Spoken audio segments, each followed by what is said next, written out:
share a little bit about yourself? Okay, thank you, Christian, and hello, everybody. I'm a chemical engineer with experience of about 35 years in analytics, especially spectroscopy and structure elucidation. I was heading and managing more than 5 or 10 groups in parallel in the biggest company of a chemical company worldwide, BASF.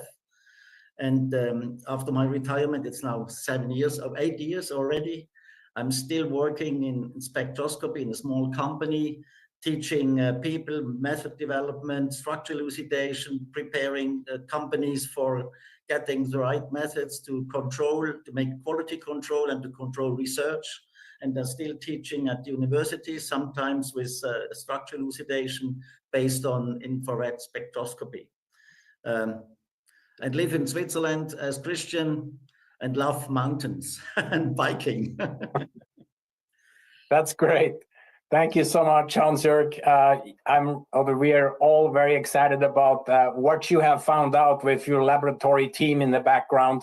There's some amazing things that just kind of helps us more and more, going deeper, validating things here. So I'm coming back to you, Renette. We started this whole thing. When we first got started, that was a few years ago, with the first interview between us two, and to where we are today, right?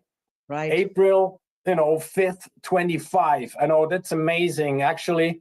And I think one thing we both would agree on is we keep learning every single day, right? Mm-hmm.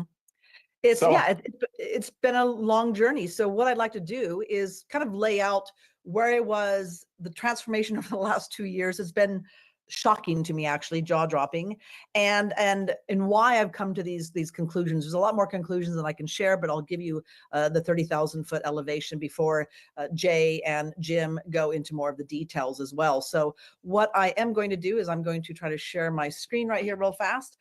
So first and foremost, there we go. Let's see, do you see that right now, guys? Yes. Yeah. Okay, let me hit play here. So I just want to say my involvement in politics has always been based upon the 7-generation principle, which is every decision we make today should serve 7 generations from now. The geoengineering catastrophe has been taking about 3.5 decades, and it's looking like it'll take about 3.5 decades to really fully recover from it. I want to say that this is back in 2016 when I had in my mind a certain narrative about geoengineering. And in fact, I was so outspoken about it as a city council member, as a mayor, that since 2015 and 16, there's been all of these satirical articles about me. Nevada City, which is our hometown, enforces first chemtrail-free zone. I got a lot of calls and emails about that, asking people back in the 2015s and 16s, how did you do it? There's more satirical stuff here. Nevada County celebrates its longest consecutive chemtrail-free day, all poking fun at me. It's actually quite funny. I'll take it as a compliment. We even have supposedly a chemtrail film festival coming to Nevada City, more satirical stuff. So why am I bringing this up? I'm bringing this up because I had a certain belief system. And as I said, 2 years ago, when I decided to take geoengineering perpetrators to the courts, that narrative that I fully believed in fell apart. So I want to say, what were some of the things I fell for? Some of it was the high bypass turbofan engines do not create persistent contrails. Just go into chat, go onto Grok, do your own research. You'll see very clearly, yes, they do make persistent contrails. HARP, high frequency active research program. Same thing. I thought that they were moving storms, but to really look into it, it was Jim Lee who woke me up saying, Renette, we do not have the capacity in the whole entire United States, even the world, to steer a storm because there's so much energy in the storm itself. I suggest you go on Grok, Chat GPT, do your own research, and you'll see that the HARP story, the narrative, doesn't hold water as well. Now, also, I have seen whistleblowers over the years. I gave them all the benefit of the doubt. One of them, of course, was a woman by the name of Kristen Megan, who I've interviewed myself. I believe that she was a whistleblower.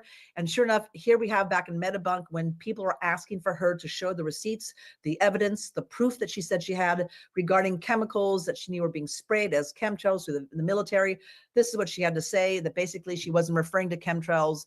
It was a different situation. And she completely backed down from that story. I was shocked to find that out.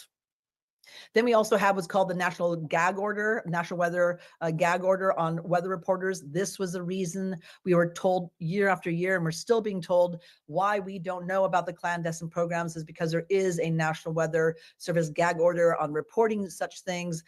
Sure enough, I found out this is absolutely not true. We went to the horse's mouth, which were the attorneys involved in a behind-the-scenes negotiation collective bargaining agreement with the union. Had nothing to do with reporting on geoengineering or weather modification, had to do with internal dialogues and agreements. So that was also put to the side. As I like to say, we have been looking for essentially what Jim refers to as the needle in the haystack. Are there clandestine programs? Have no doubt. We have decades worth of history out, and there's nothing that's been put into place to stop these clandestine programs. That's its own issue. We'll get into that. However, when I started really looking at what is whitening our skies and who are we going to take to court, ultimately we realized it was not the needle we should be looking for, but it's the haystack. We'll get into that later. And why does this matter? Essentially, you're going to be seeing here later on, it's the number of commercial aviation flights that are rising exponentially. And in fact, I can tell you, when I was a child in the 1970s, 1980s, these are global airline passengers per year. We have someone on Jim Lee's climateviewer.com who produced this just today, or he was yesterday, saying, look, this is where we really are. When I was looking at the skies in the 70s and 80s, I was sailing as a child. I sailed every day. I looked at the skies. 70s and 80s, clear blue skies. Fantastic. Never saw these streaks, these persistent contrails. When I look at the number of airline passengers per year in the 70s and 80s, not so bad. Then we look at right before COVID struck, right? And we're at over 4.5 billion passengers. Drop down. When we had our stay-at-home orders, do you all remember how blue and gorgeous the skies were? Those skies were from my childhood, which pretty much correlate when I was sailing as a child. Now you look at this, and you can clearly see that's absolutely skyrocketed to where we are now, which is, what is it, 7 billion, 8 billion? Who knows? It's huge. So this is the basis of what's really, really going on. Every single year, our clouds are going to continue to get worse. The whitening is going to get worse, the persistent contrails, because commercial aviation is rising. So then this is the doozy. Only 20% of the global citizens have actually flown. So we're going to be expecting an exponential rise to continue with commercial aviation, which means at some point you're just not going to be seeing the moon or the stars, and the sun's going to be behind a haze for a long, long time. If you look here, America actually has the most flights. You can look at our airlines. So this is why we're getting so clouded out all the time. And this also comes from Climate Viewer chat. I suggest you guys get on Telegram if you want to get to the nitty gritty. The jet fuel changed back in those late 1990s. And that is one of the reasons why we're seeing more persistent contrails all the time. And as this also talks about how essentially we have so many, let me see if I can move this right now, nearly 1.5 million barrels of jet fuel per day is being burned, 10,000 particles in every cubic centimeter. That's a toxic poisoning. Now, this is interesting. This is a screenshot I took 2 years in the morning time. This was from ADSB Exchange that shows you live what the commercial aviation looks like. And then this was just last week in the morning. You can see there's an increase just from this alone. And what's really fascinating, as I've learned, is those light pink planes are the ones up in the stratosphere. And that's up in the stratosphere means that the soot and the exhaust that's up there stays up there a lot longer. And this is a real serious issue, but that's the increase. When I started to Save Our Skies, there's 39 million flights approximately. Now we're between 43 to 45 million flights a year. That's just insane. And you can see private jet flights per person are far worse than commercial flights, but it's still an issue. And just real briefly, the silver bullet does not exist.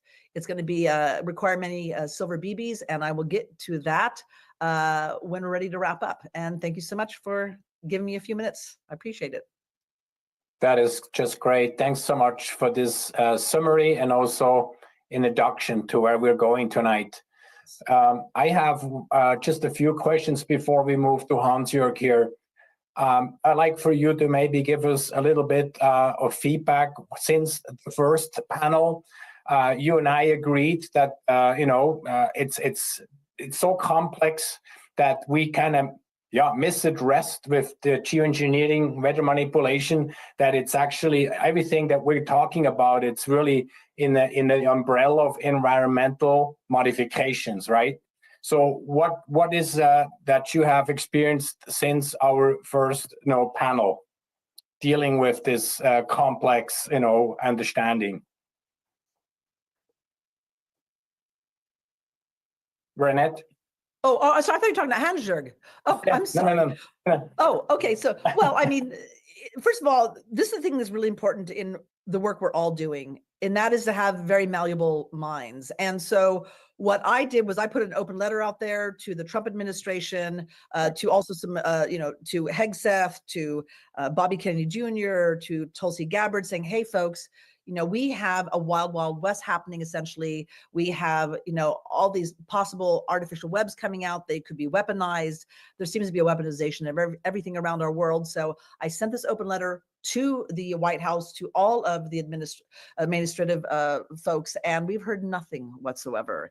It's gone silent. I did not really expect a response. I was hoping for a response, but the good news is that we continue our work, and we're not going to stop. And that's why we're having these panels, is to actually build the awareness and as well as build the base, the global base.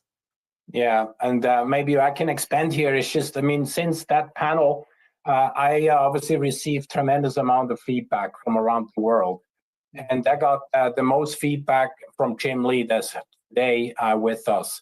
I'm extremely, extremely happy that we're connecting around the world and have exchanged, of our thoughts. And so I'm excited, for Jim's time, and also obviously, of course, Jay, by them helping us understand how deep this goes, and also for helping us maybe clear some of the half-truths, misinformation, and even absolute lies. So for us, this is exciting for everybody to be here taking their time.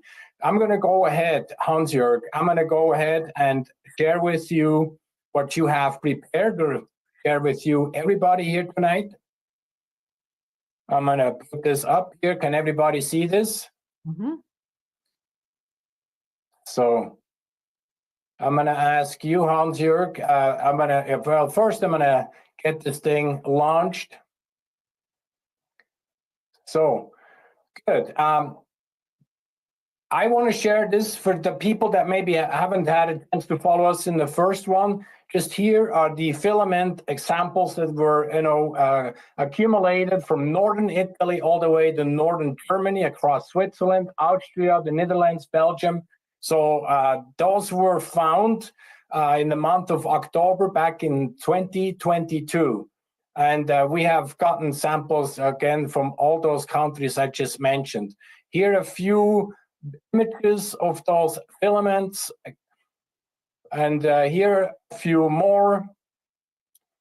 And we're going to make obviously this presentation also part of the website, so people can come here and come and download this and can research this at their own time. There's a little clip I want to show with you. You won't hear the sound.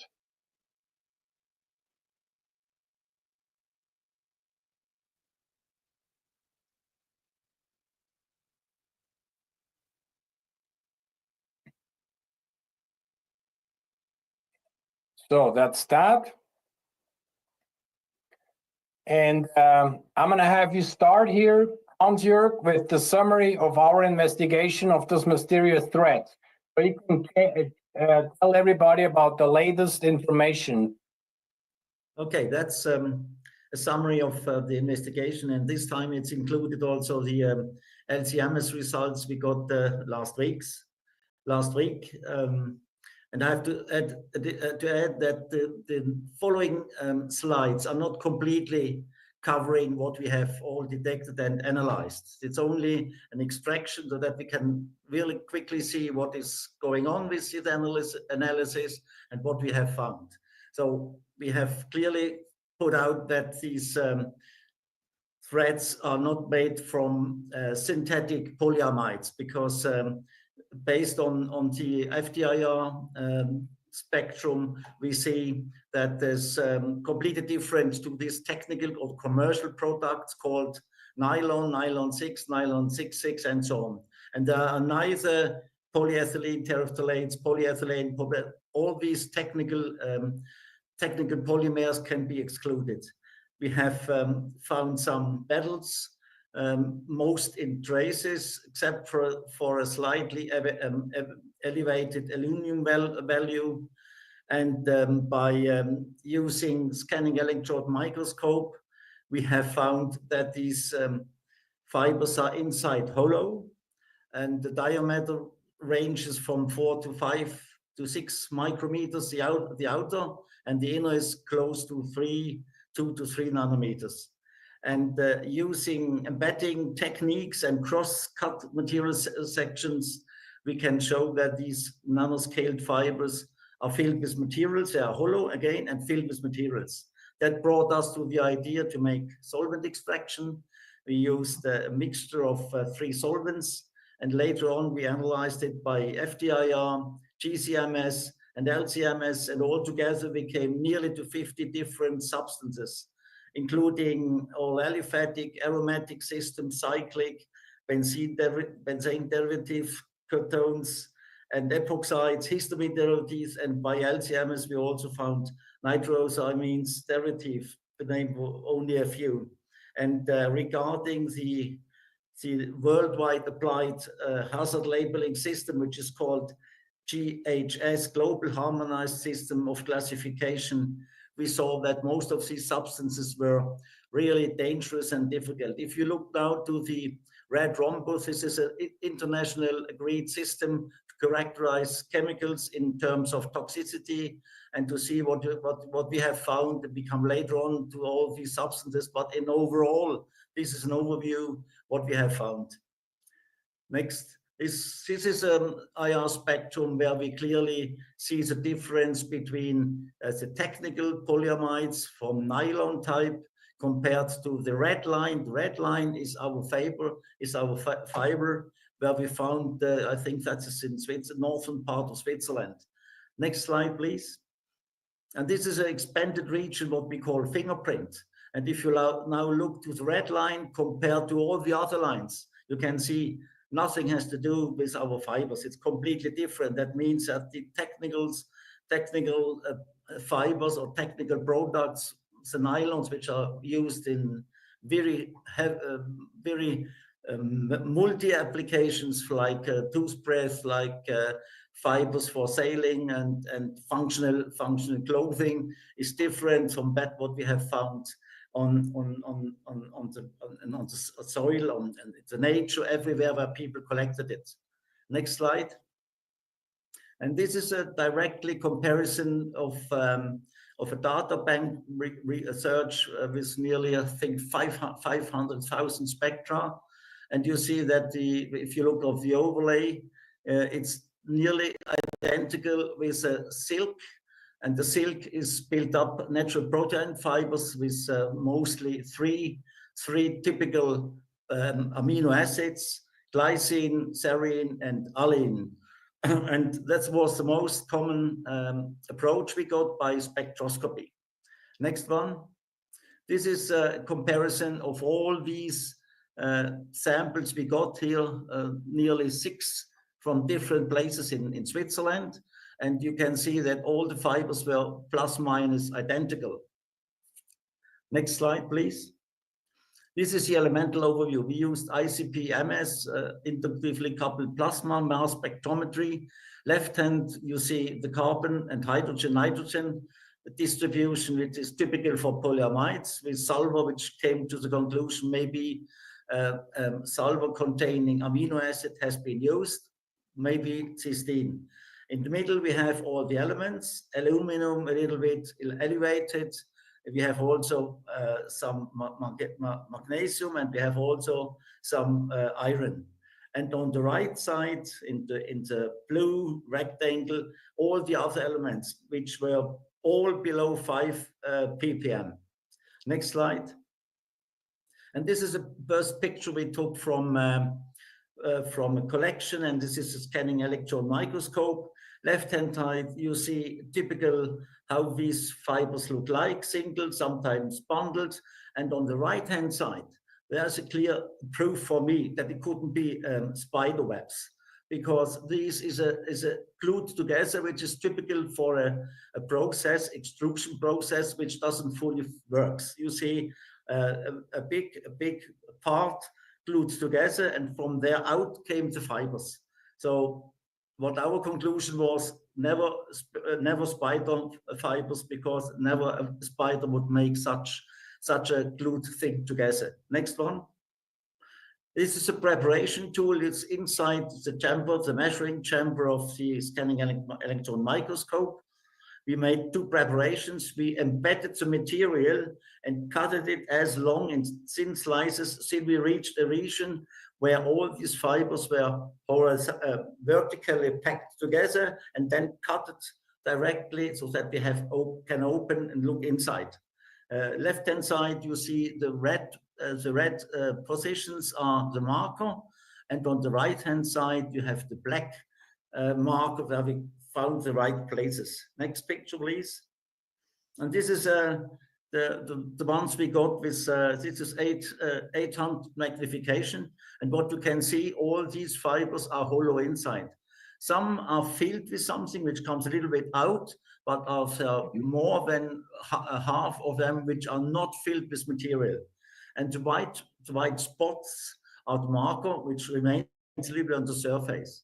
And then on the right-hand side, there we have more or less the same thing. The magnification is now nearly 1,000.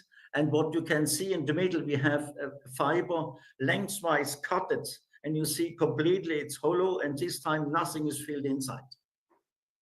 Next, please. Again, we have looked where we can prove and see something about the filled material. You see 2,000 times magnification left-hand side. There's already a fiber which looks like it's filled inside. And this was again, or afterwards, magnified by 6,000 times. And this gave us a clear picture that there's material inside. Next slide. Oh, the patent, yes. And then Philip Seller came in, right, Christian, and told us, well, he found some patents. I think the one was filed in 2004 and granted in 2013. And here is described how they do that: nanoscale polymers, which is used extruded by electrospinning processes and can be applied over land or plants to see it existing there, and use as the ground is used as a counter electrode. And the more surprising thing is that these things can be targeted to hands, feet, arms, legs, or any other soil any other material which is on the soil. Next one. The older one, this is not the same patent family, I think, but it's already in 1999 filed and granted in 2008. And there it's described how they do that, where the nozzle is a positive electrode and the ground is a negative electrode. And the pictures they took at that time showed more or less similar fibers with hollow insides we found. These materials, I think, has several layers around, and we don't know if we have layers on our fibers, but the picture and the way how it is produced is the same. Next one. This is where we have tried to make a clear picture about the extraction by IR. You see we have extracted over 4 different samples from different places in Switzerland. And next slide, please. You can see that all these things already are showing by the functional groups, which is typical for infrared spectroscopy, that the ester and ketones are there. We have aromatic and carbon acids, we have amino acids, monomers, we have ether and everything. The red line again is the thread without extraction. And you see the difference between extraction, what comes out, and what remains in the fiber. Next one. This is the GCMS findings. We have more than 35 or even 40 different substances found in the volatile part of the extraction, and all these substances are listed there. We have gone through, have found the GIS labeling, and now I show afterwards a few selected because these are the most important ones. Next, please. This is one epoxy acrylate. And if you look now at the red rhombus, which is a labeling, you see it's highly toxic. You see the skull with the bones, and there it's toxic in contact with skin and even with eyes, and can make allergy reactions, and is really toxic if inhaled. Next one. This is a more cyclic hydrocarbon, but anyway, highly flammable, corrosive, can toxic reactions, and maybe it's also irritant. Next one. Here is something really strange. We tried to find this substance in any database for the labeling, and nothing was found. The product is only registered in the US, but in the European community, if you look in the ECHAChem, in the database, there is no results found and no classification is known. Next one. This is a typical example of a short hydrocarbon. And we have also here very dangerous GIS symbols, flammable and toxic for human beings. Next one. This is a histamine derivative we found. The spectrum, I have to explain it. The spectrum on top is always the spectrum of the sample, and the spectrum below is always the spectrum of the database. In this case, it's NIST, National Institute of Standards in the US, which has, I think, one of the biggest MS databases worldwide. Next, please. Typical aromatic benzene derivative. You can see it's also very dangerous. It has flammable, it has health hazard, and even it's a hazard for environmental. And it's clear the spectrum of the sample looks very similar to the spectrum which is given by the NIST. Next one. And now we came to the LCMS, which was made with a time of flight, a quadruple MS. We have two lines to look at. The red one is a thread extract, and the green one is lets out the background, the blank of what has been as contamination in the extraction mixture, and what is the background of the LCMS system. So we have a good overview, which are real peaks coming out by extraction, and which ones are only contaminations. And there we fixed on roughly five peaks. The peaks are named as numbers, and let's go now through these, which are very clear to identify. Next, please. The first peak, ID number 3, is choline. Choline, you see the reference spectrum, and in the black rectangle we have the reference spectrum in the black angle, and the sample spectrum in the other one. And we see both the base peak, the precursor ion, and the fragmentation is identical. So we are relatively safe that this is a real finding, and is clear that this product is in the extraction. Next slide, please. If we go now to the SDS of this product, choline is very described in the chemical book as a very toxic substance. It's also corrosive. It can bless skin, and it's flammable. Interesting wise, in the Wikipedia, choline is used as an organic compound precursor molecule, but it's always coupled with another substance, maybe acetylcholine. Then it's a completely different mass. That means that the OH is replaced by OCOCH, this one at the end. So this substance was identified, and is really that based on both spectra we have from the sample and from the reference database. Next one. We came to peak ID number 9. That is the mass spectrum whole. It has a mass of 250 positively charged. Next slide. And these are, unfortunately, we couldn't identify not a single hit or a single structure for these peak. Three structures are more or less possible. We called it number 9.1, 9.2, and 9.3. The first one is lauric hydroxide. Then we came to dihexyl nitrosamine, and then we came to isopropoxypropyl methylpiperazine. Next slide, please. For the first one, we found lauric acid hydroxide is risk and safety is data are irritant.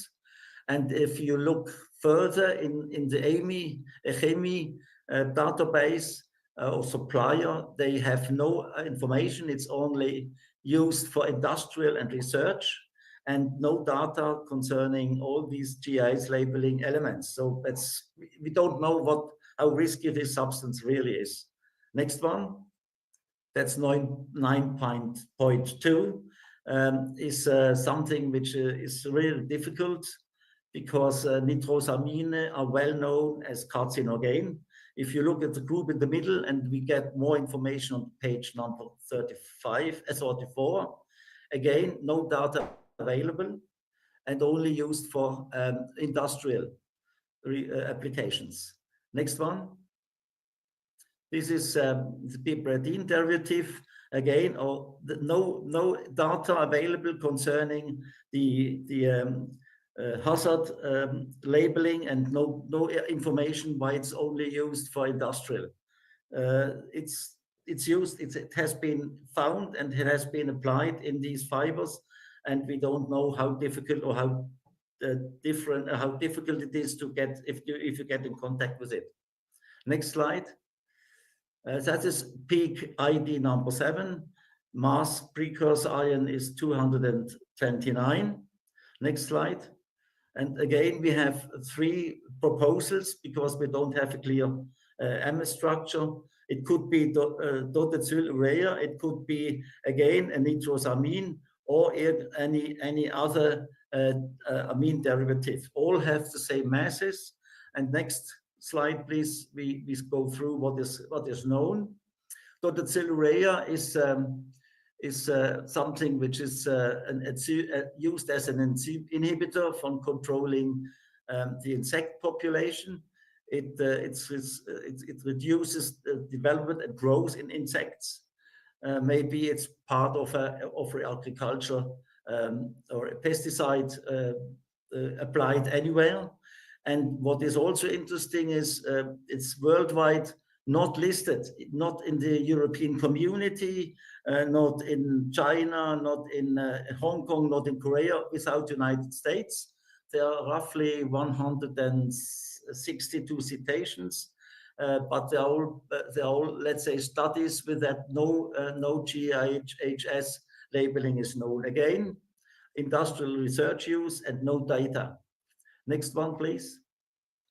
And this is again something which is a very difficult, nitrosamine. There we really know that is causing cancer, and especially this substance, the N-methyl N-dotacyl nitrosamine, it gave 2 results where it has been studies made with rats, and in both cases was found that the bladder in the rats were caused by tumors tumors or cancer. These two, especially this substance, is known for this, and the group is there, so we know that is very carcinogen. Next one. This is the 3rd substance of this mass. We haven't found anything. There's no MSDS or SDS available, and even the substance is registered with a CAS number, but nothing else. Next slide, please. And this is an overview of all what we have found in the LCMS, roughly 137 compounds.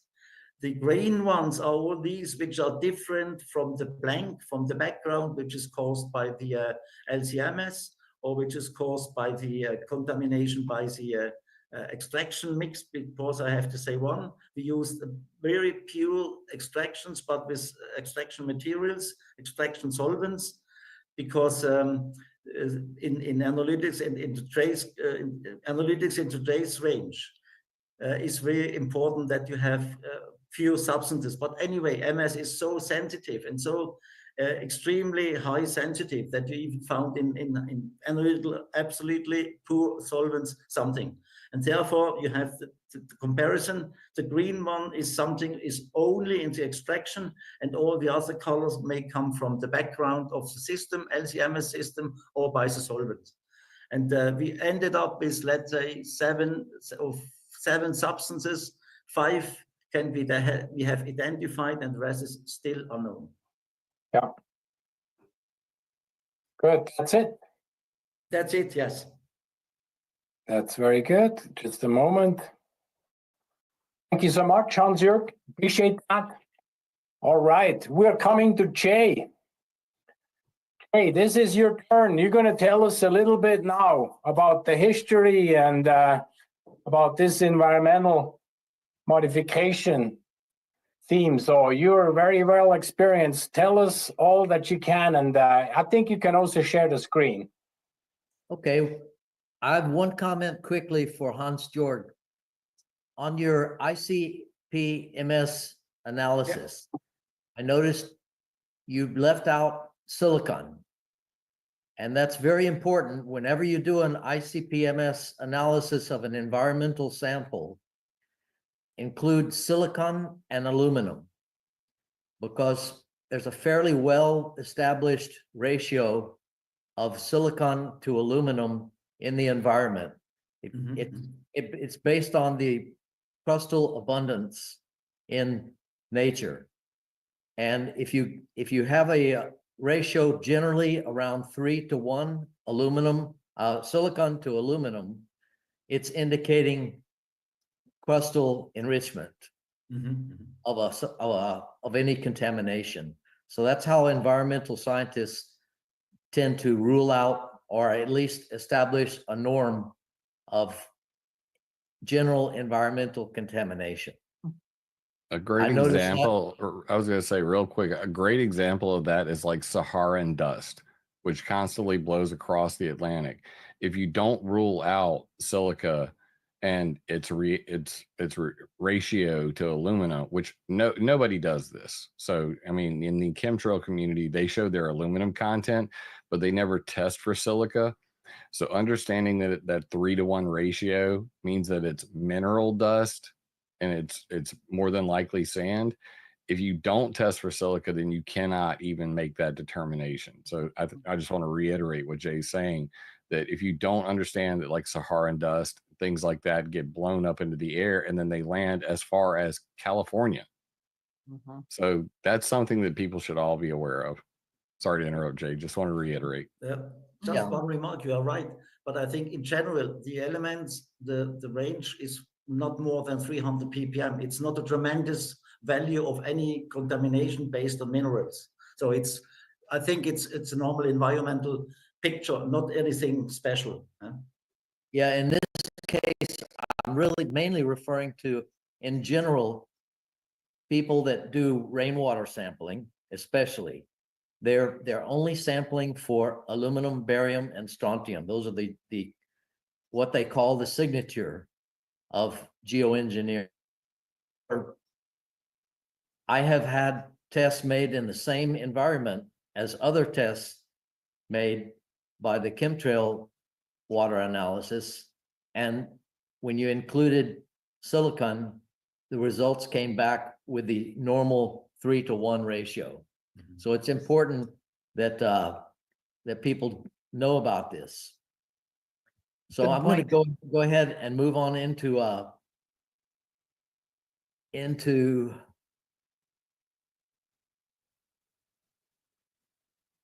some history. So the first thing I'm going to show, everybody see this? Not yet. No. Here we go again. Let's see. How is There that? we go. It's Okay. coming. So right now, what I'm showing you is a copy I made from the very first day of the idea of chemtrails. So you'll see this is from September 17th, 1997. That goes back 28 years. And I received this email from a man named Richard Fink here. And Richard was confined to a wheelchair from a very early age. He seemed to be a normal person otherwise. However, he was associated with another man who had some very bad history. The other man's name was Larry Wayne Harris. Now, this report from Fink said that samples had been taken of contaminated fields in Maryland and Pennsylvania that contained ethylene dibromide, and that is a pesticide, and it's in jet fuel. There's a problem. Ethylene dibromide was used in leaded gasoline, in aviation gasoline, and in regular gasoline for many years. It was banned in 1983, which he states. However, ethylene dibromide was never a component of jet fuel so far as I've ever heard. And ethylene dibromide, if it was in jet fuel and it was burned, it would be vaporized. It has a it evaporates very easily. Anyway, Richard Fink, I asked him about the samples, and he had no sample analysis to give me. So that went on for many years, and there was never any confirmation about this idea of ethylene dibromide. However, if you look online where people list possible components of chemtrails or geoengineering, they will often still put in there ethylene dibromide. So that's an example of how an element can come into a controversy, and even though it's never confirmed for 28 years in any way, it remains. So one thing builds on another, and old information that should have been discarded continues. So moving on, in 1999, a fellow named William Thomas, he's from the US, but he lived in Canada. He took up the story, and he did some journalism, and it got the attraction of a late night radio talk show host named Art Bell. Art Bell was famous for telling lots of stories late at night that would attract people that were lonely, looking for something to do, and listening to the radio. This is one example of a report by William Thomas from 1999.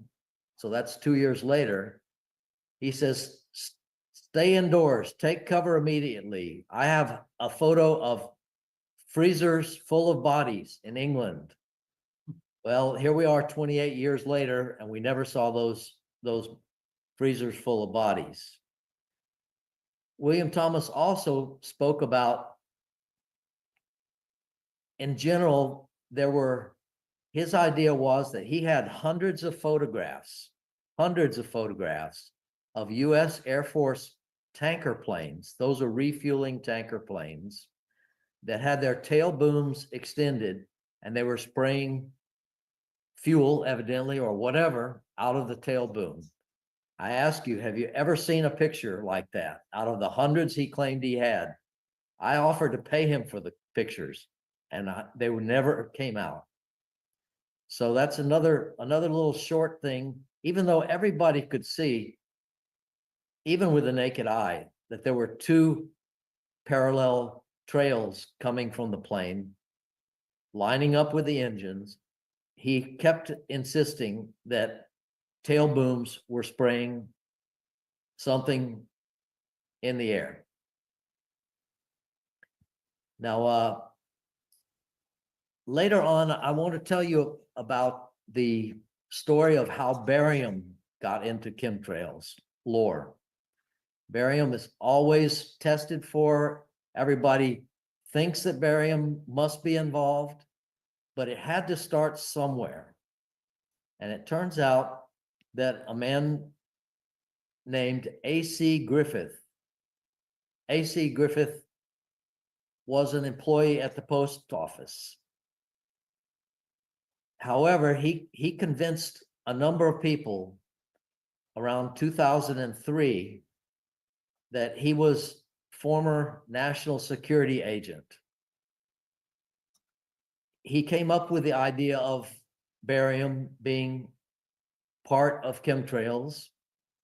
His experience in the military many years before, when he was young, was as a radio operator, and he felt that barium was being used.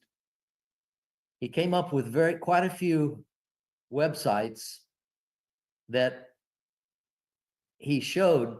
However, they really weren't saying what he said they were. They were all about ducting of radio waves. However, there was never anything that he could actually point to. That's a point to make about whistleblowers. Whistleblowers have to actually come out with something that you could confirm or point to a person, place, thing, something that would have a what, where, when series of points.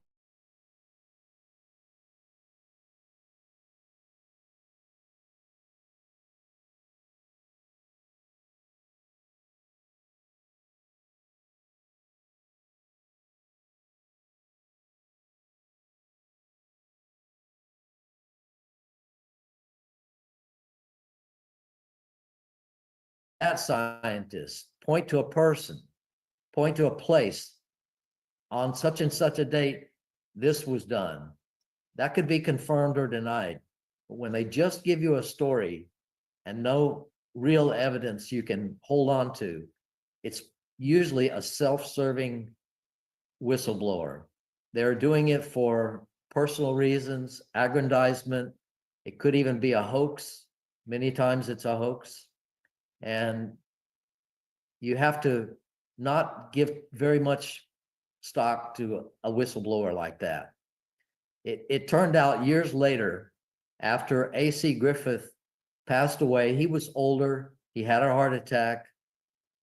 His son found out about what he had been saying, and his son came out publicly and explained that his father was known for telling big stories, tall tales that weren't true. It was something that he did all of his life, and his son was well known, public about it. So that's how, another example of how, when we get an idea into a controversy and we don't solve and pin it down, it carries on. And so I would say that's over 20 years, people have believed that barium is part of geoengineering, but it really has no basis in fact. So those are some things that I can tell you about the history. I've been skeptical from the very beginning, and one of my main points was that in 2000, I actually got access to flight tracking software. It was not publicly available. I had to talk my way into a copy of the software and permission to use it. However, I eventually identified trails in the sky, and over and over and over, I identified those trails as coming from ordinary passenger jets. I was not able to identify anything that was other than that.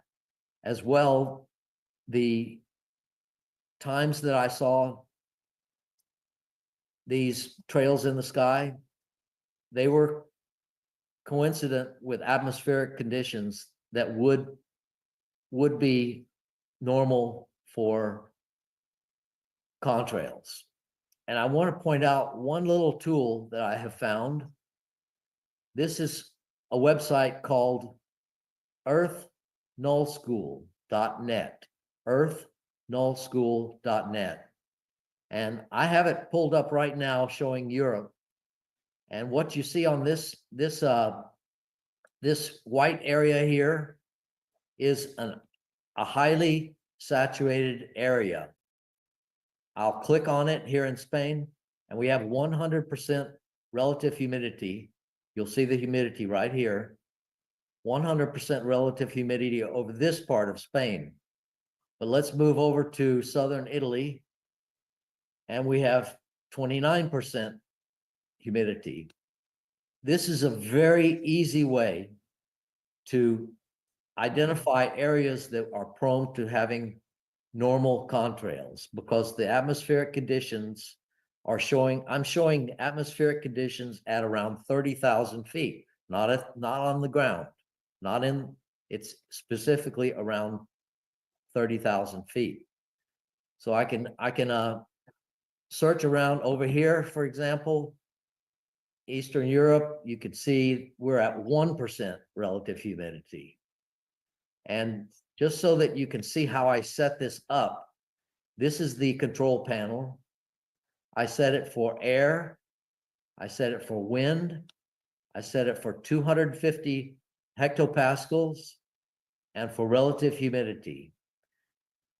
250 hectopascals or millibars in US we use, that corresponds to the atmospheric pressure at more or less 30,000 feet. So this is a quick, easy way that you can get your local conditions.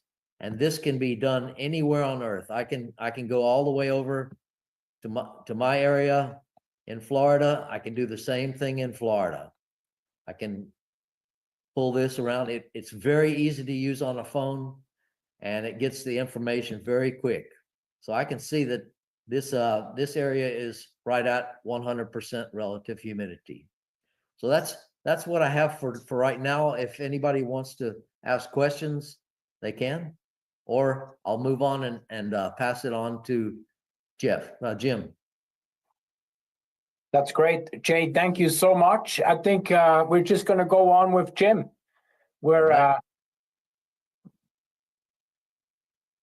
Jim Lee, you can take it from here, my friend. All right. Buckle up, Buttercup. Now, before I start, I just want to make it clear that I'm going to go through a lot of stuff. I'm going to go through it very quickly. So if you want to be able to find this stuff, or if you find any of this controversial, you don't agree with it, you can go to connect.climateviewer.com. All of my websites are linked there. My Substack, where my latest news comes out. And right below that, you scroll down, you'll see the Telegram chat. Jay is a member of my Telegram chat. Renette is a member of my Telegram chat. I'm pretty sure Christian is lurking in my Telegram chat. So if you want to engage with us, I encourage you to do so. All questions are acceptable. Insults taken with a grain of salt. I encourage you to join. And this is a breaking news announcement that basically coming soon to a website near you, chemtrailfacts.com, where I'm going to take everything that we're discussing here today and about 1,000% more and create a website that's going to document this. It's going to tell you the history, not just what Jay just went through of the people who have built this narrative, this false narrative. All of the loud mouths who've said things they couldn't back up with any evidence whatsoever, and how we got to this position, along with the history, both commercial and military, to the present. So look forward to that in the near future. So I want to go ahead and start by clarifying that one of the very first articles I wrote was called "It Was a Conspiracy: Military Experiments on Unsuspecting Public." Now, the reason this is important, I wrote this in 2013 because I want to acknowledge that to everybody out there, I know about Operation Popeye. If you don't know about weather warfare over Vietnam, then you clearly haven't done any work. Operation Ranch Hand with spraying Agent Orange. There were actually many agents. They were called the Rainbow Agents. People only talk about Agent Orange for some reason. But in total, 19 million gallons of herbicide sprayed on our troops.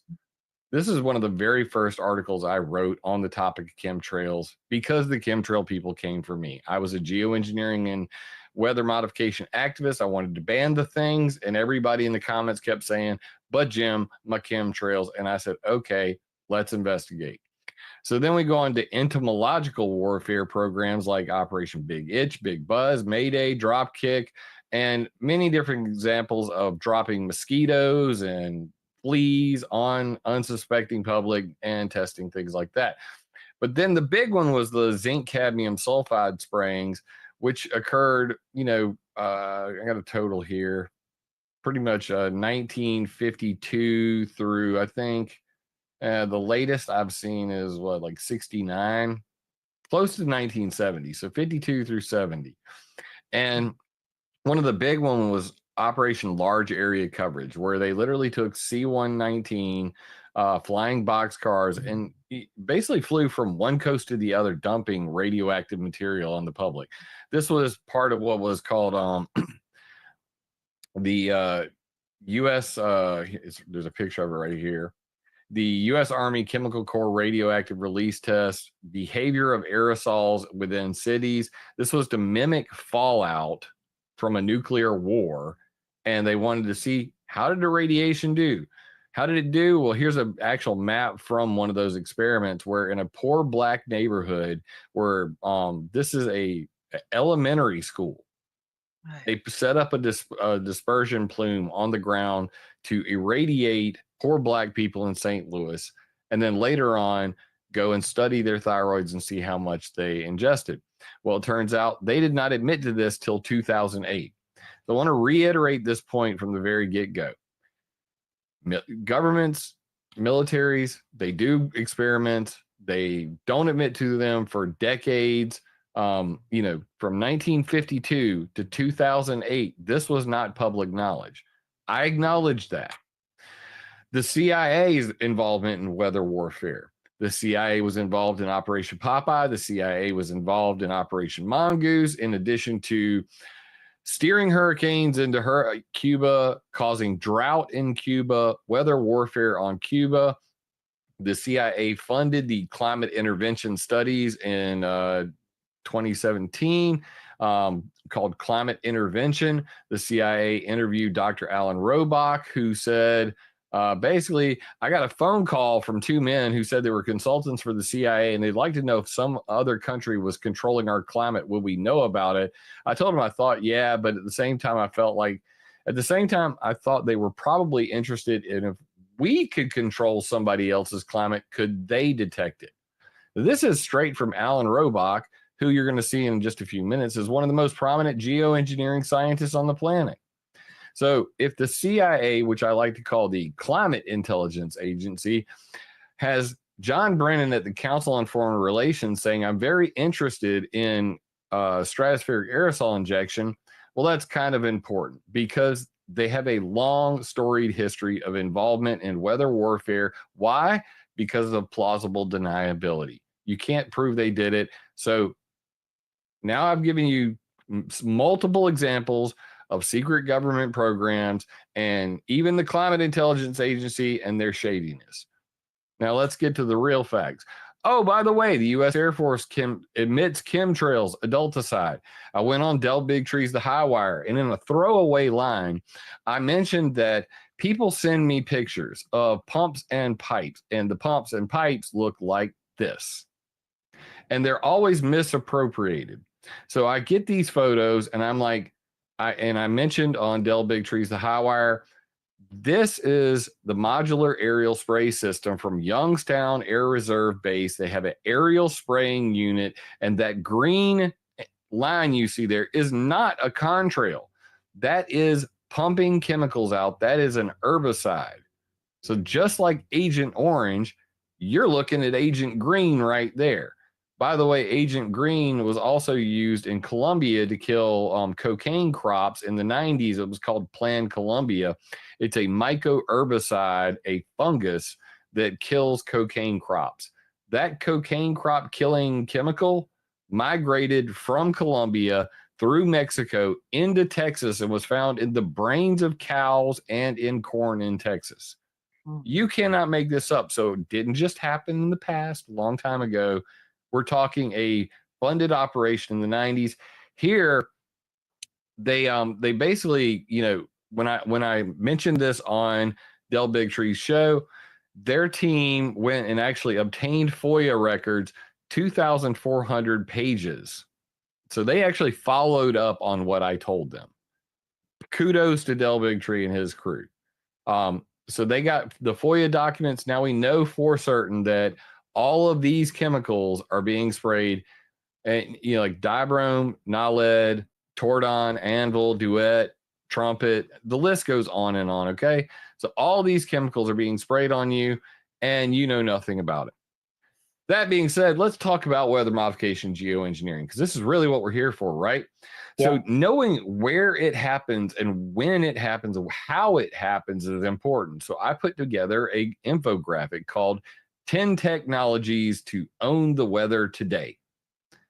These are the 10 technologies, the top 10 technologies to modify weather, modify temperature, and modify space weather. So we're talking about weather modification, geoengineering, and space weather modification. Ionospheric heaters like HARP, the High Frequency Active Auroral Research Program. Sounding rockets, which dump things like trimethyl aluminum, barium, lithium, strontium, cesium-137 coming out of the satellite up here. It's called the CRES. Chemical release from the CRES satellites. We have lasers on the ground which can induce cloud seeding. They basically create ionized clouds that help it make it rain. They can steer lightning bolts with lasers from the ground. We have cloud ionizers and cloud seeding from ground-based sources like number 5 and 6 here. Both release, you know, cloud condensation nuclei. One uses silver iodide, the other uses negatively charged ions. They're on the ground. Then we have stratospheric aerosol injection, which is way up here. We also have ship tracks. We have contrail-induced cirrus, which is the clouds you're seeing over your head, except ship tracks are way bigger, and they're over the ocean. They cover the entire ocean. Then we have water vapor pollution from things like wet surface air coolers at nuclear power plants and coal factories. These water vapor plumes, once they hit a storm front, make massive clouds. Nobody even talks about it. So that's why I created weathermodificationhistory.com, so that people could actually have a credible source of all this information, along with, you know, being able to see the history of weather warfare, how, you know, Lyndon Johnson said, "He who controls the weather controls the world," all of those fun things, frequently asked question pages, the world's largest compendium of weather modification patents on the internet. Just come up here, type in hurricane, and bam, you'll have a picture of hurricane modification systems. And all of these, this is a Taiwan. So like each one of these is a different one. This is US, but these are all of the weather modification patents worldwide, not just American. In addition to that, we have a newspaper vault of over 800 newspapers, which you can go through, created by my brother from another mother, Dominic. And you can just go flip through it. And this is starting at 1800. So when you start looking at these and you're like, producing rain, 1891. For those that don't believe weather modification is real, that it has a 100-year history, this is the page you literally just send any noob to and you go, get wreck. I have all the proof. Here it is. And then it just starts to get really crazy really quick with things like producing rain with X-rays in 1919. You got your hail cannons. You even got crazy stuff like electrified sand coming out of biplanes. Yeah, from the moment we were able to fly, we were already trying to control the weather, even before that. So most people are completely unaware of this. And then finally, the interactive timeline where you can literally see the entire history of weather modification. You could spend a good month getting lost just in this, or you could just sort it by category. I just want to know about geoengineering, weather modification, space weather modification, or you get into the tags like, I just want to know about weather warfare. How about you just tell me about weather warfare and show me Freedom of Information Act requests, things like that. Also, there's links to climateviewer.org where you can see all of the weather modification projects worldwide. So as you can see here, I have in red, these are cloud seeding generators along the mountains. And this is up here, this is Idaho Power Company. All of these are provided by Idaho Power Company. And what does a cloud seeding generator looks like? It looks like this. We have the fancy remote controlled solar panel version, modern thing. Then we got the redneck version of a cloud seeding generator where grandpa goes out there, flicks his bic and makes orographic cloud seeding for snowpack augmentation purposes. Source of this information, straight from Idaho Power. You know, they own it, they operate it. If you pay your power bill in Idaho, you are paying for weather modification. I think that it's incumbent on people to understand who's actually funding weather modification so that you realize that you're paying your money to the power company in Idaho. And if you don't like weather modification, I suggest you go down to Idaho Power Company while your senator, your state reps are trying to ban weather modification, geoengineering. Go straight to the horse's mouth. So with that being said, all of these are weather modification reports from the Weather Modification Reporting Act of 1972, where you can see the Carson Walker Project, operator, Desert Research Institute, paid for by the state of Nevada. So operator, who did the weather modification, who paid for it, and what they were doing. Snowpack augmentation, over 3,200 square miles. So these are all, you know, actual weather modification projects worldwide. And it's not just a one-off. These are all across the globe, including China, literally covering the entire Tibetan plateau with 100,000 cloud seeding generators. This project right now started in 2018. There has been no information out of China, and anybody surprised by that is an idiot. But this is destabilizing weather on a worldwide basis because of the number and size and the altitude at which they are doing the cloud seeding projects. The effects of this are worldwide. Nobody's talking about it. So we really need to understand the difference in terminology. Cloud seeding and weather modification, we have ground-based cloud seeding. We have cloud seeding flares from planes. We're talking about 1,000 to about 20,000 feet. That's 0.3 to 6 kilometers. We still roll with feet over here. I know the whole world just thinks we're weird, but we're all like, what the hell is a kilometer? So I was friendly and I put it in both. And again, Dominic Marama, the guy who made all those newspapers, I literally drew on a sheet of paper right before going live on a video. And I was like, I want this. Like, this is what I want to show people. And within 45 minutes, he whipped this up for me. So credits to Dominic for making me this awesome freaking infographic in less than 30 minutes. So the ground-based cloud seeding generators, which you can see down here at the bottom, this is an AHOG's cloud seeding tree. Over here is a cloud ionizer, an example of the ones that release negatively charged ions. Lasers and marine cloud brightening is a type of geoengineering that is done from the surface. All the way up here at 60 to 90,000 feet is stratospheric aerosol injection. The purpose of geoengineering stratospheric aerosol injection is to block out the sun by whitening the sky. And the reason you want to release these chemicals at that altitude is because they will persist for a much longer time. If you were to dump the exact same chemicals below this dotted line, which is called the tropopause, that is the dividing line between the troposphere and the stratosphere. Anything down here is only going to persist maybe 2 weeks maximum. And that's being generous. Anything above this line, 2 weeks to a month right here along the line. And as you go up to 90,000 feet, we're talking anywhere from 2 to 4 years before those same chemicals make it to the ground. So the reason why stratospheric aerosol injection hopes to get it as high as possible and dump it at the equator is because of our, like the Hadley cell, the Farrell cell, and, the mixing zones of our atmosphere. Basically, when you dump those chemicals at the equator, they're going to make their way to the poles. So when you're watching planes at 30 to 45,000 feet, they are not part of what David Keith and Ken Caldera envisioned for a geoengineering project.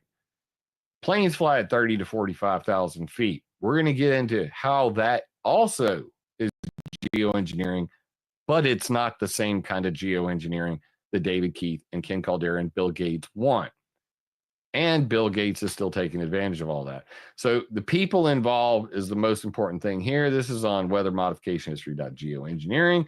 So let's talk about them. David Keith and Ken Caldera, top 2 geoengineers on the planet. I mentioned Alan Robach earlier. This is the guy the CIA interviewed, and Ben Kravitz. He studies a whole bunch of things about how geoengineering would change rainfall on a worldwide basis with computer models. This was back in, I want to say, 2014. Who was the largest funders of geoengineering? The National Science Foundation in the United States for geoengineering research.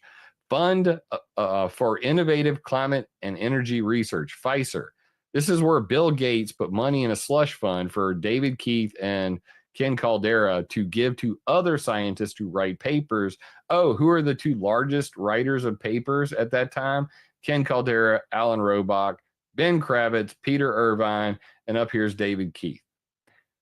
Now, this was from 2014. As I said, I always give references to everything that I say because I want people to be able to go and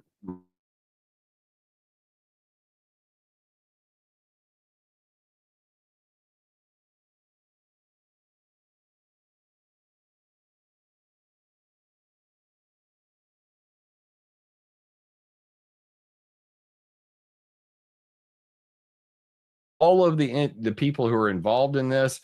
So we have Bill Gates right here with his, Gates Venture and FICER, which I previously mentioned in the last thing. Open Philanthropy. Oh, wait. Yeah, that's George Soros. SRMGI, the Solar Radiation Management Governance Initiative, is no longer called SRMGI. They are now called degrees.ngo. You can look up their website, degrees.ngo. The Silver Lining Project with Kelly Wasner and all them. This is marine cloud brightening. These are all the people involved in that. NCAR is one of them, obviously. And you can go all the way through this. FCEA, Forum for Climate Engineering Assessment. All of these are different things. Then you have China over here with their program. Germany over here. This DFG is, I believe, German also. Yeah, green is Germany. So I have a color code and everything, shapes and all that, what they are, private firm, think tank, hourglass, NGO, all that. So this is the big picture. And David Keith just left the Harvard Solar Geoengineering Research Program after getting his butt kicked by the ETC group. And he is now teaching at the University of Chicago. So there's much more on these pages, like why you should oppose geoengineering and who is opposing it. 27 reasons to ban geoengineering versus 6 reasons why it's a good idea. This is the kind of information that you need to be armed with if you're going to talk about this subject, because if you don't, you really don't know what you're talking about. Videos included on all that. Why solar radiation modification will kill people and the rest. I could go on for days about that. But when Bill Gates asked Ken Caldera or David Keith, look, man, what's the bottom line? How much will this cost me to get chemicals to 60,000 feet right there? If I need to zoom in, let me know, unless you guys can clearly see that. It's good. He said, with large cargo planes, Boeing 747-400s, I only need 14 planes. If they're Boeing F-15s, these are fighter planes. We could do it with 133 planes. We can do it with 66 private jets, 24 C-17s, or 28 Rockwell B-1B bombers. And then specifically on the 14 747s, they would need to be modified. They would need bigger wings. They would need different fuels with bigger engines. All of that would have to be modified to get that plane up to 60,000 feet. There's going to be an ironic turn to all this by the time we're done. So when we're talking about the needle in the haystack, every time the geoengineers were asked, what would it take to geoengineer the entire planet? We're talking around, anywhere from 14 to at the most around 100 planes to geoengineer the whole planet.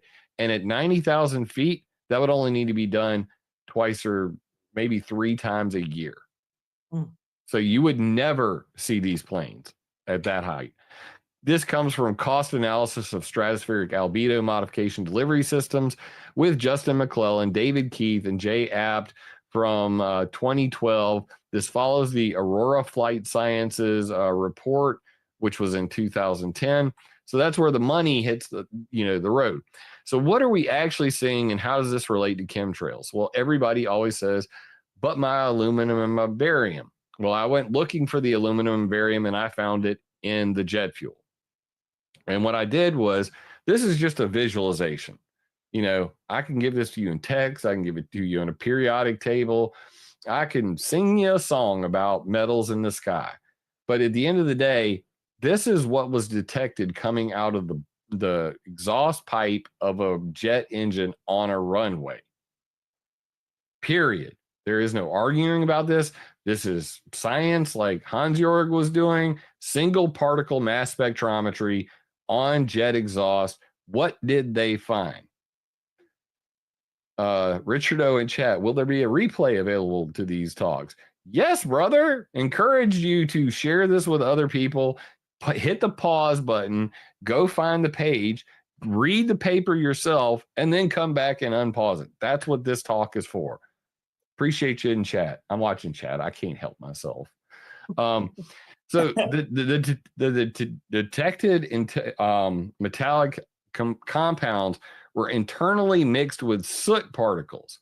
So you have to understand that what's going on here is that when you burn any kind of jet fuel, it's going to produce what's called black carbon. Now, black carbon is soot. And inside of that soot are all the metals that we're finding in the rainfall samples, all the metals associated with it. Chromium, iron, molybdenum, sodium, calcium, aluminum, vanadium, barium, cobalt, copper, nickel, lead, magnesium, manganese, silicon, titanium, zirconium were also detected. So right here at this colon, these were the most abundant, okay? Those were the most abundant chemicals found in jet exhaust. Now, I have many other sources of this type of information. How is this geoengineering, though? How is it that jet fuel emissions, these particles, are geoengineering? That was found by the Indian Space Organization. What they did was they flew up to 60,000 feet. And when they actually sniffed the air around there, the Indian Institute of Science and the ISRO Vikram Sarabhi Space Center say that they now have evidence of such particles, black carbon, says it right here, airborne black carbon, which is soot. Evidence of black carbon particles existing up to 18 kilometers, translation for the rednecks out there, 60,000 feet into the stratosphere, and there are about 10,000 black carbon particles per cubic centimeter. That is an alarming number. And many people would speculate, hey, this has nothing to do with, planes and jets. No, given the shape and location of these particles, they argue it could only derive from emissions from aviation fuel. This is the, paper on that. It was published 2017, possible climactic implications of high altitude black carbon emissions. This is what's whitening the sky. Geoengineering was never about making clouds. It was about whitening the sky. If you look at your sky and you look at the horizon, it's milky white almost all the time, at least from where I'm living at in Sumter, South Carolina. Tell me what your horizon looks like. Take a picture on a clear day, take a picture and send it to me. Send it to me on @ClimateViewer on X. Join my Telegram chat. Hell, here's my email, jim@climateviewer.com. You will see the same thing I'm seeing no matter where you're in the world, because geoengineering is a world problem. So let's do a little bit of science, because people don't understand the chemtrail science behind this. Fuel, CnHm plus S, ideal combustion. Now, a lot of the debunkers out there would say, hey man, this is just water vapor, dog. There's no, it's just harmless water vapor. But that's in an ideal combustion scenario where everything is perfect, everything is completely vaporized. This would be perfect. Yes, you produce water vapor when you burn jet fuel, but real combustion, CO2 plus water plus nitrogen plus oxygen plus NOx plus HC plus CO. Oh, what's that? Plus C soot plus sulfur X, let's say SO2, sulfur dioxide. Why does C soot, carbon black, or black carbon, it's elemental carbon that is burnt, black carbon, soot, and sulfur. Soot and sulfur are really the two main culprits in all this, because they directly contribute to aerosol creation, sulfur does, and the soot directly creates to cloud creation. So what are aerosols and clouds? How do they affect climate response? And what's the climate change of that? What are the impacts of all of the above? Agriculture and forestry, ecosystem, energy production and consumption, social effects. That's a real nice way of saying people losing their freaking minds online about planes making clouds. I'd call that a social effect.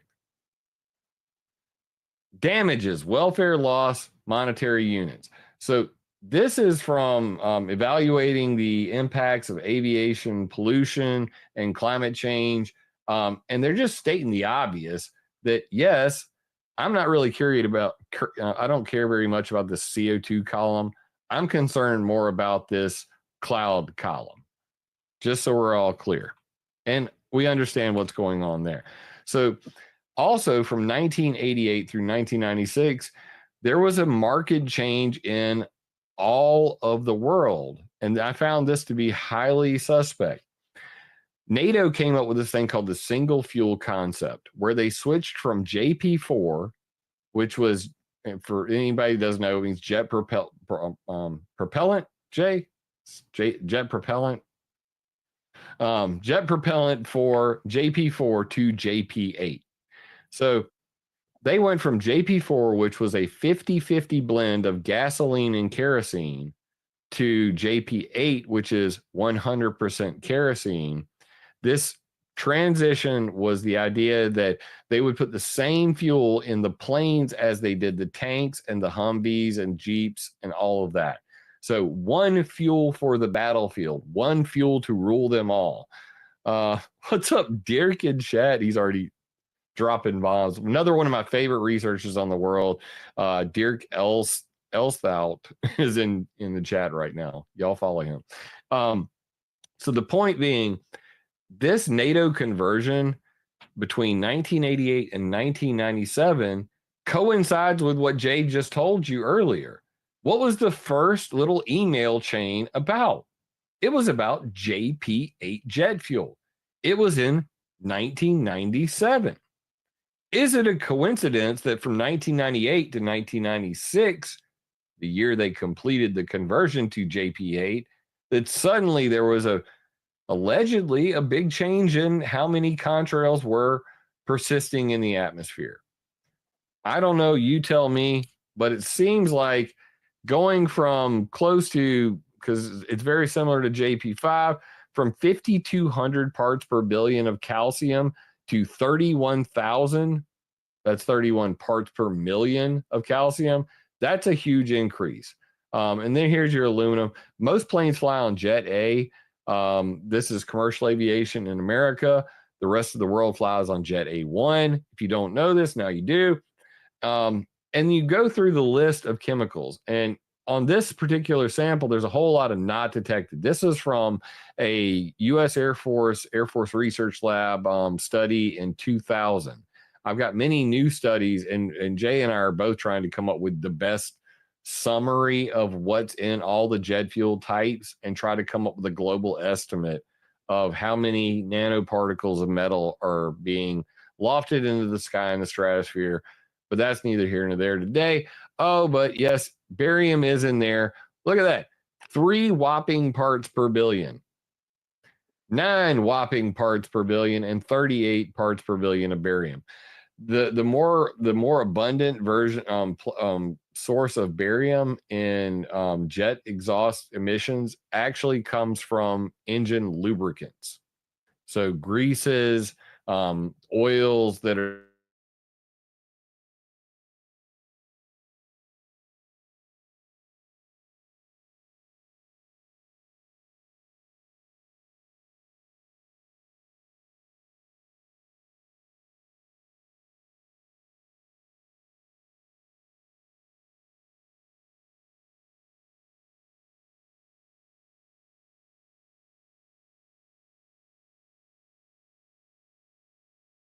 So you look at all these numbers, sulfur is the number one, the thing that I focus on. So I want to reiterate that geoengineering, like David Keith was talking about back here, that is, they mainly focus on 5 chemicals. It's sulfur, aluminum, calcium, titanium, and diamond dust. Every peer-reviewed paper you're ever going to read on stratospheric aerosol injection, Max Bliss, my brother from another mother, is in chat. Wow, we're blowing up here today. I sent this to everybody I love. God, Max, we got to do an interview, brother. So the 5 main chemicals for geoengineering stratospheric aerosol injection will always be that, because they are trying to mimic volcanic activity. Sulfur in volcanoes, the biggest example of this was in 1991. Mount Pinatubo erupted, and they got really excited about that. Why? Because it put a lot of sulfur into the stratosphere, and sulfur has a cooling effect. So that's the reason why in diesel fuel in tractor trailers, the EPA regulated it from 500 parts per million down to 0.15 part per million. Why? Because sulfur kills people. In 2020, the International Maritime Organization banned bunker fuel or heavy fuel oil because they said they wanted to reduce the sulfur emissions from international shipping. Now, the geoengineers immediately started complaining about that, but regardless, that didn't change anything. And in the EPA, the limit for jet fuel is 3,000 parts per million for sulfur. So when we talk about the amount of sulfur that just every single plane burning jet fuel is lofting into the stratosphere, it's got to be astronomical. We're talking about 10,000 black carbon particles per cubic centimeter at 60,000 feet. And as Renette showed in that image earlier that I created from the Air Force, that sulfur increases the number of aerosols coming out of a jet plane. Not now, Max. Yes, I remember talking to Steven Salter. Let's not do that. That sulfur not only increases the number of aerosols, but sulfur creates nucleation mode and coats black carbon. So the soot gets wrapped in sulfuric acid. So all of that black carbon that they found at 60,000 feet is covered in sulfur. So in essence, planes are doing stratospheric aerosol injection, and it's reaching 60,000 feet. That's where they found it. So why would they go and modify all these planes to fly up to 60,000 feet when commercial aviation is already doing this? Another real tell to this big problem we're seeing is the vast increase in the number of flights. So when you look at 2004 and you're seeing that 23 million flights worldwide, not including military flights, it jumped to, right before COVID, 40.3 million flights per year. I don't know that most people can actually visualize that, but it looks like that. So this is right now, as we're speaking, live on globe.adsb.exchange.com. That's Alpha Delta Sierra Bravo adsbexchange.com. And when you look at this, this is the world as we're speaking live. All of the planes flying all around the globe. Now, you can drill into this, but basically what you're going to see is every single one of these pink planes is flying currently in the stratosphere. You can just go look. This one's currently at 47,000 feet. It's color coded. That's why I like it. Oh, by the way, for all those who want to have fun, click the U button. You can see the military flights that they don't show on any other flight tracker in the world. Don't believe me? That's a C-17 right there. I can look at the outline of it and tell you that's a U.S. Air Force C-17. That is a C-130. Bam. C-5. Bam.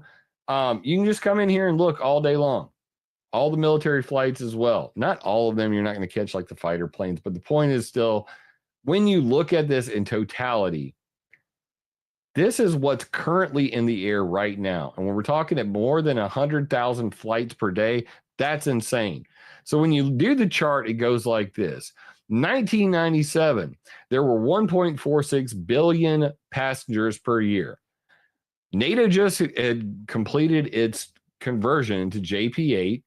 There was a big change in the atmosphere. Obviously, somebody noticed it and decided to monetize it by going on about how NATO JP-8 was going to kill everybody on the planet with ethylene dibromide. By 1999, when William Thomas was appearing on Art Bell's Coast to Coast AM, we're at 1.56 billion passengers per year. And then it's off to the races. As Christian pointed out, the Lehman Brothers crash right here, where we see it flatten for a moment. We're at 2.49. And then finally, we're up here to 4.49 billion passengers right before the COVID hit. And then Jay Reynolds here in chat went and did the due diligence of like figuring out what the numbers were. And now we're at 8.69 billion in 2023. Good on you, Jay. I saw that in the Telegram chat too. Renette beat me to the punch, and I'm like, don't worry. I've got that in here too. My Telegram chat is lit, guys. You've got to join it. T.me/climate viewer chat. So when we're talking about this kind of exponential growth, I want to point out one other thing that most people do not consider that is part of this chemtrail narrative.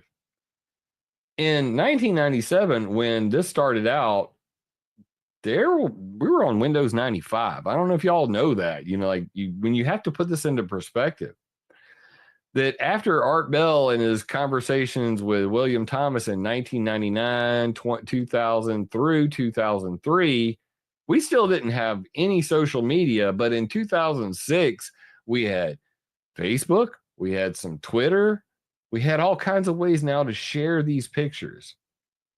And we had phones, cell phones invented right around this time too, first iPhones and things like that. So this just exponentially grows. And as right about here in about 2012, we start to have peak social media experience with very cheap phones, with better resolution, more people sharing this information. So is this actually a Mandela effect where we all just say, hey, I remember blue skies, it never used to be this way? Or is it actually that because of social media, because of more access to the instant ability to share things, that we're all seeing this simultaneously? I think that there's some role to play in the social aspects of the ability to share information, to share videos from around the world. If you don't consider it, you're not considering all the facts. I like to try to at least try to be impartial when I'm trying to understand a thing. So What are the evidence? Evidence of clear sky daylight whitening. Are we already conducting geoengineering? This is from Chuck Long from NOAA's Earth Systems Research Lab. This is not a conspiracy theorist. He's backing up what I just told you, that Chuck Long is saying planes are making the sky white. Exactly what is he saying? He said this. Chuck Long suggests that high altitude ice haze created by water and other emissions means black carbon and all the metals I was just telling you about from aircraft is responsible. I'm talking about a subvisual contrail generated haze of ice, which we do not classify as a cloud, but gives the blue sky a more whitish tint. Chuck Long was essentially blowing the whistle on what we already knew. Well, some of us, because everybody doesn't know that geoengineering is actually sky whitening, not making clouds. But we're going to understand how clouds have a role to play in this also. So this is Chuck Long basically telling everybody, and for those who don't know how the weather modification history timeline works, I'm going to give you a quote and all that, and I'm going to show you where the quote came from. It'll scroll you down. It's got it all there, you know, so you can go get the original source, just highlight it and then go to it. I'll show you the original source right here. And then down at the bottom, I usually have an image gallery where you can see all the pictures and flip through them, where he got the data from. And he's like, ice crystals are not spherical. Then what the heck is this? So he's pointing out all the things. And in addition to that, I actually have the backed up presentations that he did. They're not available anywhere except on weather modification history. But this is the original post, Accidental Geoengineering, at CRES Science, colorado.edu. Airline traffic may help create icy haze that's brightening U.S. skies. The Smithsonian Magazine came up with a more interesting title, Airplane Contrails May Be Creating Accidental Geoengineering. I'm not thinking this is an accident at this point. I mean, we're way past accident at this point, and I'm going to prove to you that we're way past accident. So let me get it straight. This is just to summarize everything we've touched on up to this point. Solar radiation management is blocking incoming shortwave radiation. Earth radiation management is dealing with the trapped long wave radiation that does not make its way back to space because it's blocked by cirrus clouds. So heat trapped at ground by clouds that make a blanket. Well, they call that a cirrus cloud climate dial. So Ulrich Schumann said, I want less warming, more, there's your intentional word, intent, more cooling contrails, predictable for operational planning. He said this at the ICAO Colloquium on Aviation and Climate Change 2010. I interviewed Dr. Rangasai Halthori, who's in charge of doing biofuels for contrail control. I said, what did Ulrich, your boy, mean by less warming, more cooling contrails? He said, we would like to have more contrail-induced cirrus clouds down here during the day and none during the night. Now we're getting specific. We want more contrails turning into cirrus clouds during the day and none during the night. And the contrail cirrus clouds that are created during the day, we want to make sure that they're actually cooling the planet, not warming the planet. So how do they do that? In that Biden report that everybody, you know, cites, they look at it and they say, well, the Biden White House authorized geoengineering. Well, if they'd have read the very first page, which none of them did, it says that they want to study 3 types of geoengineering: SRM, MCB, and CCT. Now, unless you're a historian like me and you really understand all this stuff and nerd out on it, SRM, solar radiation management, MCB, marine cloud brightening, mentioned that earlier, and the final one, CCT, cirrus cloud thinning. What is cirrus cloud thinning? I could read this whole quote to you. I'm going to skip it. This can be achieved if seeding, cirrus cloud thinning is also known as cirrus cloud seeding, like with bismuth triiodide to melt the clouds away, is limited to high latitude winters or nighttime seeding. Clouds by day, none by night, less warming, more cooling contrails. Oh, and by the way, all of that soot and all that is making the sky whiter by coming up to 60,000 feet from where the planes are flying at max around 45,000 feet. All of this is occurring. This is all proven. So after blowing the whistle on Bill Gates' idea to do all this, they created contrails.org to just admit the quiet part out loud. Why not? I mean, I've already told on you. So they say we can drastically cut aviation's climate impact. This is called mitigation of non-CO2 emissions. But in reality, they're showing you exactly the same. Now they've updated their graphic. I have the original on my Substack. They've updated their website now. Looks pretty much just like the graphic I just showed you, right? You got reflected rays up here at the top, and then you got trapped rays down at the bottom. This is what happens. Earth's radiated heat back to space cannot occur when you have a cloud blanket overhead.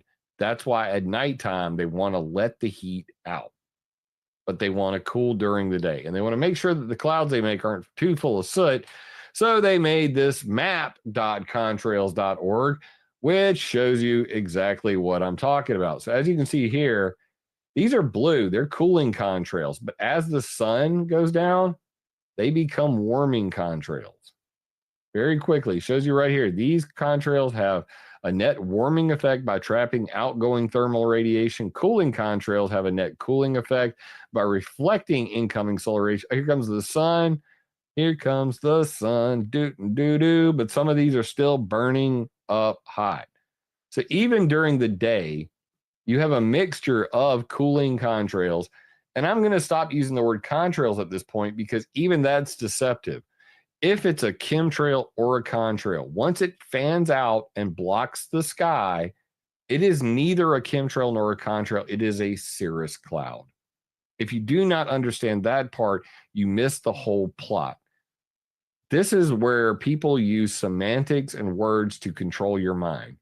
This is climate control via contrail formation that persists into cirrus clouds, and they want to be able to have less warming, more cooling contrails, predictable for operational planning. This is the predictable for operational planning part where they actually show contrail forming regions, potential contrail forming regions. I got pretty fast internet. I'm hoping it'll show it. May not even work right now, honestly. They keep breaking their map and I break it for them. And anyway, you can see it over the day. They don't even have it on there. So I'll show you those. So anyway, I wrote this article. It's on my Substack, basically explaining this was what Ulrich Schumann came up with, the contrail cirrus prediction tool.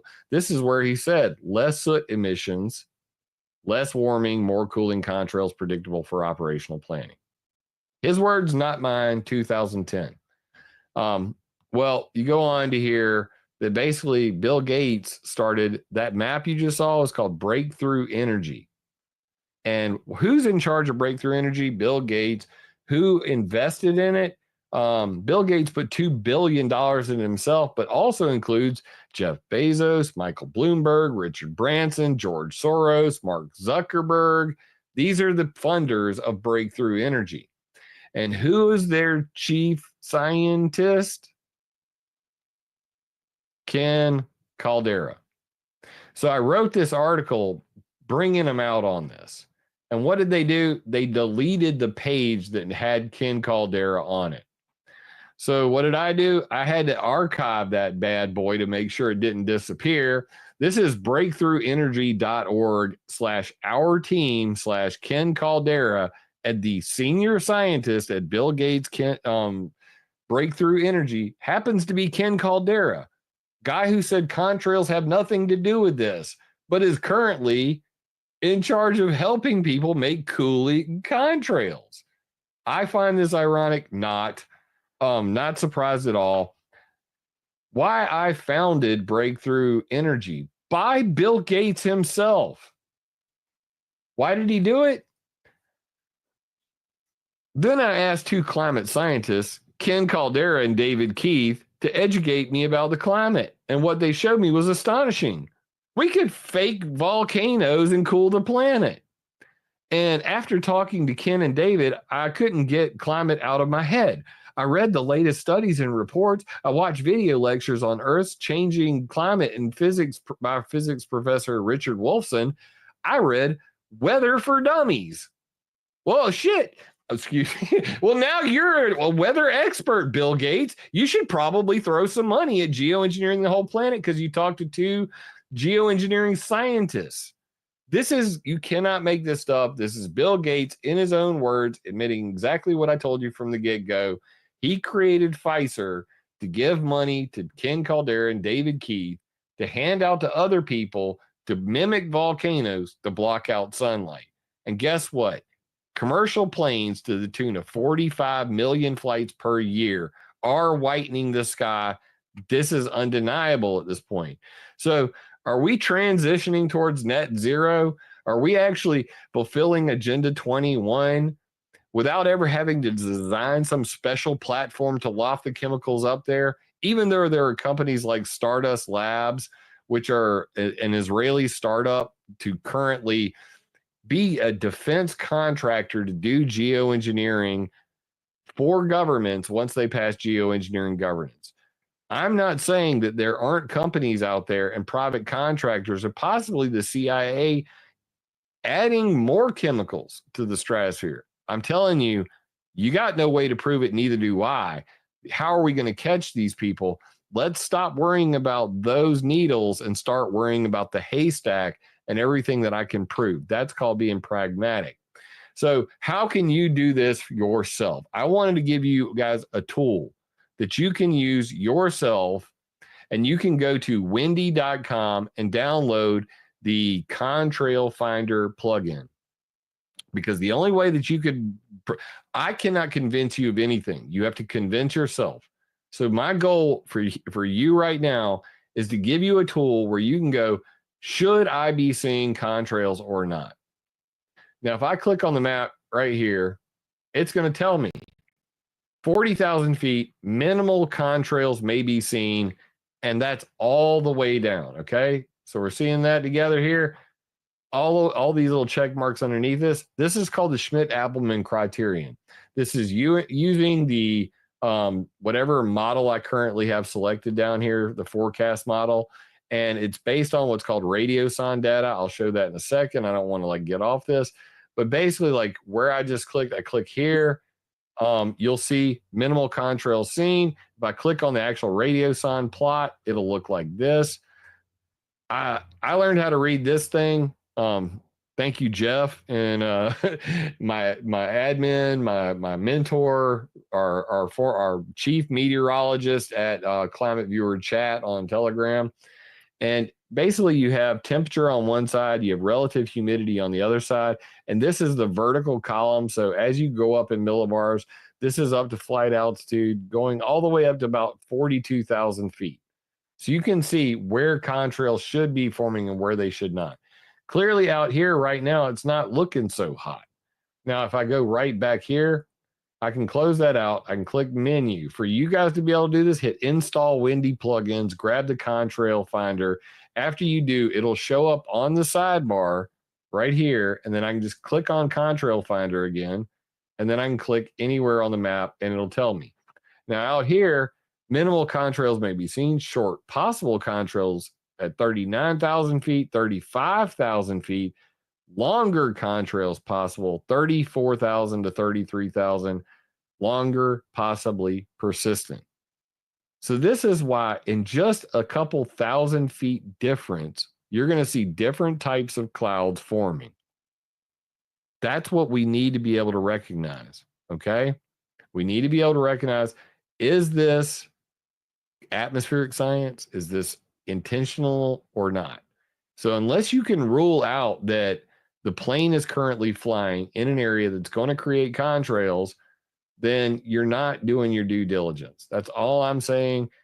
We had some earlier today, long, possibly persistent, from 45,000 all the way down to 35,000. Pretty much every plane is where I live here in Sumter, South Carolina, right here. And yeah, we've had it get nailed all day long. And sure enough, it's persistence all the way down. every cloud that flies through my sky today, it's not a spray day, guys. That's what I'm trying to tell you.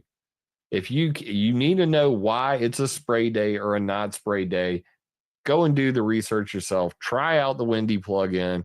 Understand what Schmidt-Appelman criterion is if you want to get in the deep end of the pool, or just take it easy and just use the Contrail Finder plugin. Validate it with your friends. Go find a place where it says there should be no contrails. Call your friend up in that state. Tell them to look up right now. What do you see? And when they tell you blue skies, you're going to nod your head and go, that guy was right.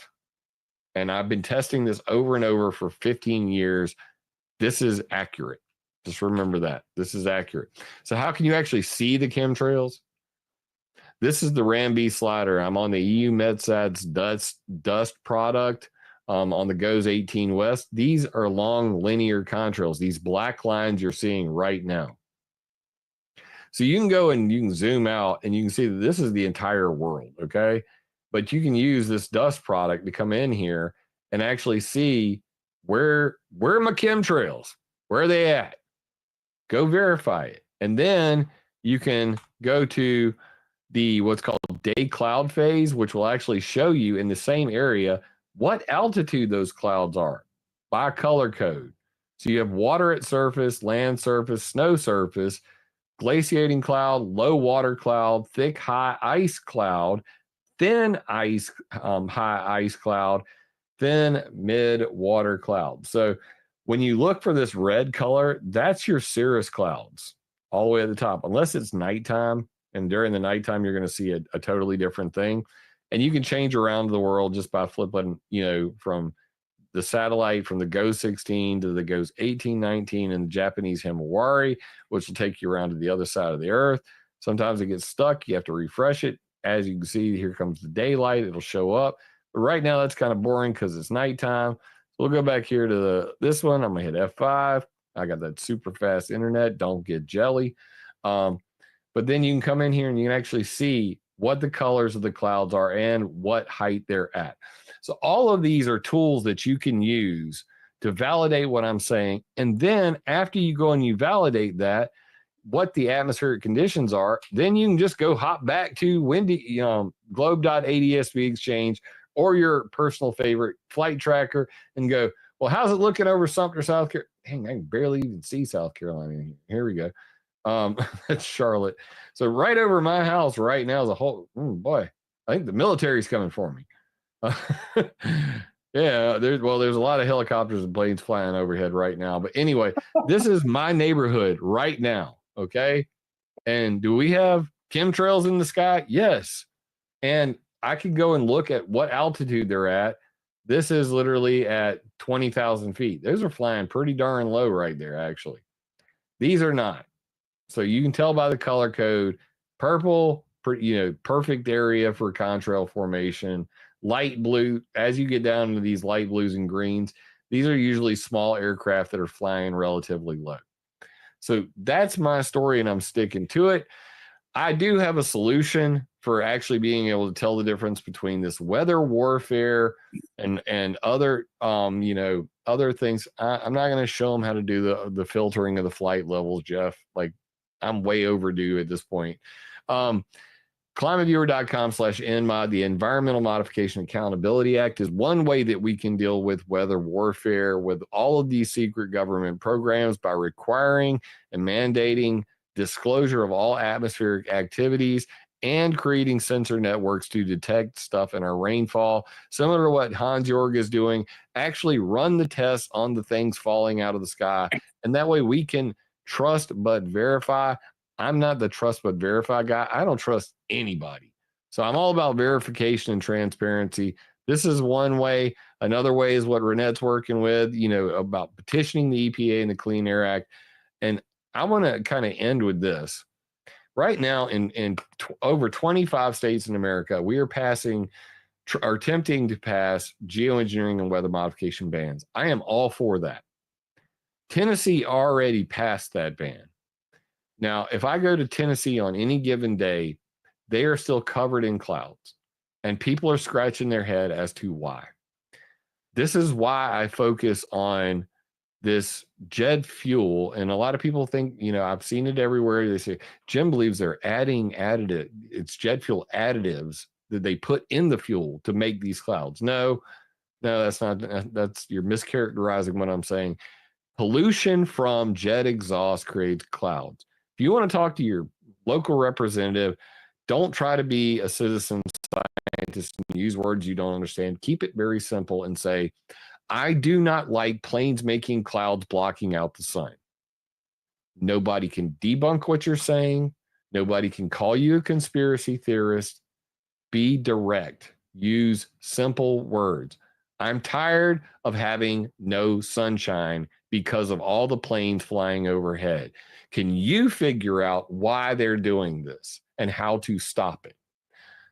The only way they're going to be able to, you're going to be able to stop geoengineering, even though I love that all these some states are trying to ban it, is you have to ban it at the federal level.